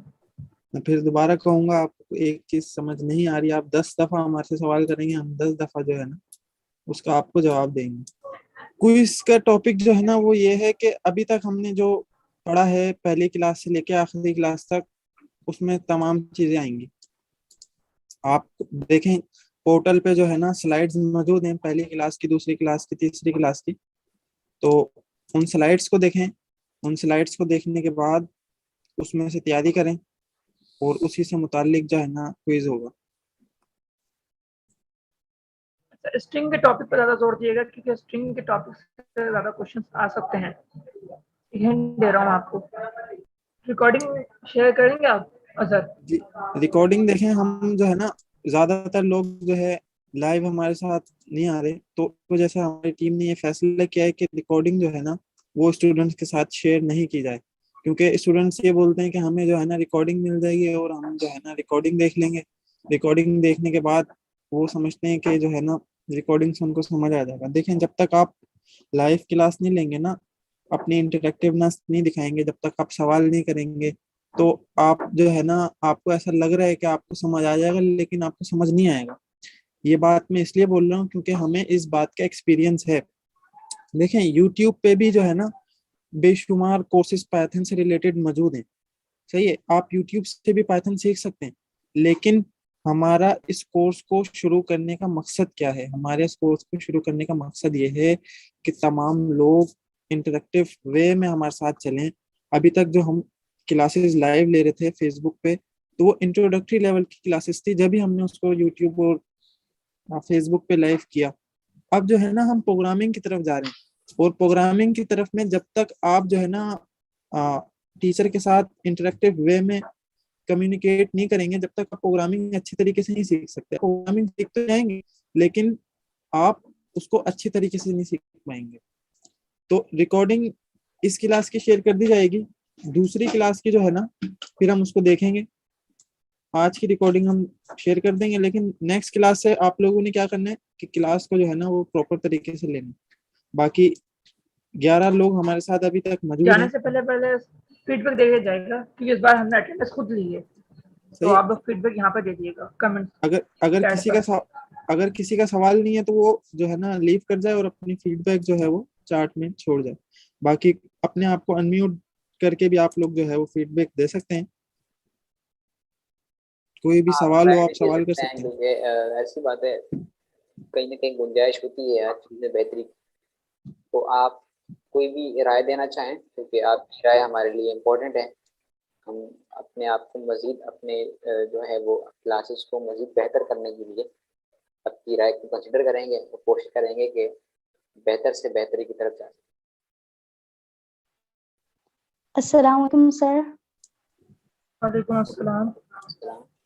Sir sir recordings, I think कि हमें बहुत ज़रूरत है रिकॉर्डिंग्स की, क्योंकि सर जब क्लास फ्लो में चल रही होती है तो हम कुछ नोट भी नहीं कर पाते और कुछ चीज़ें मिस हो जाती हैं मतलब क्लास में। तो अगर हम फिर से बाद में बैठ के अपनी रिकॉर्डिंग्स को देख के अपने नोट्स बना लेंगे तो वो हमारे लिए अच्छा हो जाएगा। ठीक है सर, मेरे ख्याल से उसका बहुत बड़ा जो नेगेटिव पॉइंट क्या है कि उसमें जो ज़्यादातर ऑडियंस है वो इसी वजह से क्लास नहीं देती। और हालांकि टाइम निकालना, जब हम अपनी मसरूफ ज़िंदगी से टाइम निकाल सकते हैं और आप भी यहाँ पर मौजूद हैं, टाइम निकाल रहे हैं, तो अगर किसी ने यहाँ पर कोर्स में इनरोल किया था तो वो टाइम निकाल सकता था, लेकिन टाइम निकाल इसलिए नहीं रहा क्योंकि मुमकिन है कि उनके जहन में ये बात हो कि बाद में हम रिकॉर्डिंग देख लेंगे और रिकॉर्डिंग देखने के बाद वो जो टॉपिक्स क्लियर करवाए गए हैं या टॉपिक्स कवर करवाए गए हैं वो हम कवर कर लेंगे। तो देखिए इसको लाइव हम क्या कर सकते थे कि हम बड़ी आसानी से, पोर्टल तो हमारे पास एक LMS state of the art मौजूद है, हम रिकॉर्डेड लेक्चर जो हमारे पास चंद एक रिकॉर्डेड लेक्चर्स अभी भी अपलोड हो चुके हैं, हम उस तरह से आपको रिकॉर्डेड लेक्चर्स दे देते हैं और इसी तरीके से चल भी रहा है। लेकिन हम रिकॉर्डेड लेक्चर्स के साथ लाइव क्लासेस लेने का मकसद ये था कि फिर वो हमारा विजन पीछे रह जाएगा, जिस विजन के मुताबिक हमने ये कोर्स शुरू किया। और पहले दिन मैंने क्लियर किया था कि भाई हमने क्वांटिटी से ज़्यादा क्वालिटी पर ध्यान देना है।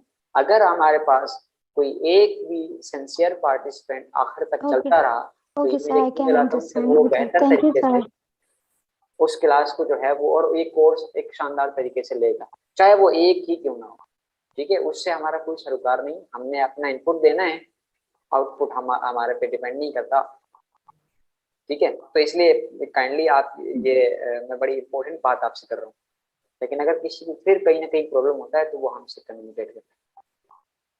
किसी को कोई जी, प्रॉब्लम हमारा होता है विजन तो तो ये भी हम है। उसको सिर्फ उस बंदे को जो है ना रिकॉर्डिंग शेयर कर देंगे। आप अपना इशू हमारे साथ शेयर करें तो हम फिर आपके साथ रिकॉर्डिंग शेयर कर सकते हैं। और हमारा विजन ये है कि अगर क्लास में 11 बच्चे हैं, 20 बच्चे भी हैं ना, तो सबके सब माइक्रोसॉफ्ट सर्टिफाइड हो। तो ऐसा जब भी पॉसिबल हो जब लाइव क्लास लेंगे और जब आप पूछेंगे, क्योंकि कुछ क्वेश्चन ऐसे होते हैं जो हमें याद नहीं आता कि बताना पड़ेगा। जैसे मैंने आज क्वेश्चन करा था कि एपिस्ट्रॉफी लगाएं ट्रिपल कोट्स के अंदर लगा सकते हैं या नहीं लगा सकते, इसका फायदा क्या है। ये लोग किसी ने भी नहीं पूछा, कोई किसी भी स्टूडेंट ने क्वेश्चन पूछा। तो मैंने कहा इसको मैं छेड़ देता हूँ इस बात को थोड़ा सा, ताकि जब आप लोग खुद क्वेश्चन करेंगे ना तो आप बहुत कुछ सीखेंगे। हर चीज़ हमें भी याद नहीं होती कि यार बतानी थी या भूल गए। तो जब आप पूछेंगे तो हमें याद आएगा हाँ ये बताना था, ये मिस हो गया। तो लाइव क्लास का मकसद भी सारा यही है हमारा। वरना रिकॉर्डेड लेक्चर मेरा खान ऐसे ने बताया कि हम रिकॉर्डेड लेक्चर बनाकर आपको LMS पे दे देते हैं, आप देखते रहें, या यूट्यूब पे चैनल बनाया हुआ हमने उस पर अपलोड कर देंगे। वो भी मज़ा नहीं रहेगा, वो हम बाकियों की तरह हो जाएंगे। हमें अपना एक अलग विजन लेके चलना है और हमारी वही ख्वाहिश है कि हम लोग अगर 20 स्टूडेंट पढ़ा रहे हैं या 21 स्टूडेंट पढ़ा रहे हैं तो हम उन सबको माइक्रोसॉफ्ट सर्टिफाइड करें। इंशाल्लाह ये विजन हमारा कामयाब रहेगा। देखते हैं कितने स्टूडेंट्स सिंसियर रहते हैं आखिर तक। बाकी जिसको कोई इशू है तो वो रिप्लाई उधर से, बाकी कमेंट में या चैट पर आप दूसरी फीडबैक चीजें मैं लीव ऐड कर कर सकते दूं हैं कि क्लास को।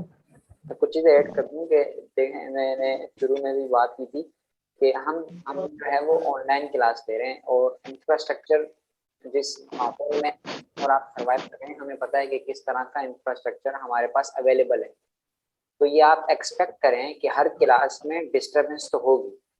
जो टेक्निकल डिस्टर्बेंस हैं जो हमारे हाथ में नहीं है, हमारे हैंड में नहीं है, हम कुछ नहीं कर सकते, ना ही आप कर सकते हैं, नहीं हम कुछ कर सकते हैं।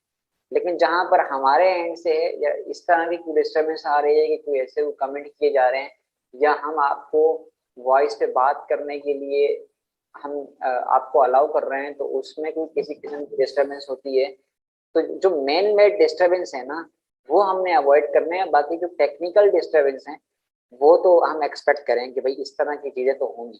उसमें नेट भी जा सकता है, अचानक से कोई और मामला भी है, लाइट का भी। इस वक्त भी अगर मैं आपकी क्लास ले रहा हूँ तो मैं जो है वो सोलर पे अपनी जो है वो बल्ब चला के बैठा हूँ। इत्तेफाक से अभी भी लाइट नहीं है, जनरेटर चला तो काफी है लेकिन अभी वो भी जवाब दे गया। तो इस तरह की चीजें आपने एक्सपेक्ट करनी है। ठीक है, फिर एंड करते हैं मीटिंग को। सब अपना ख्याल रखिएगा।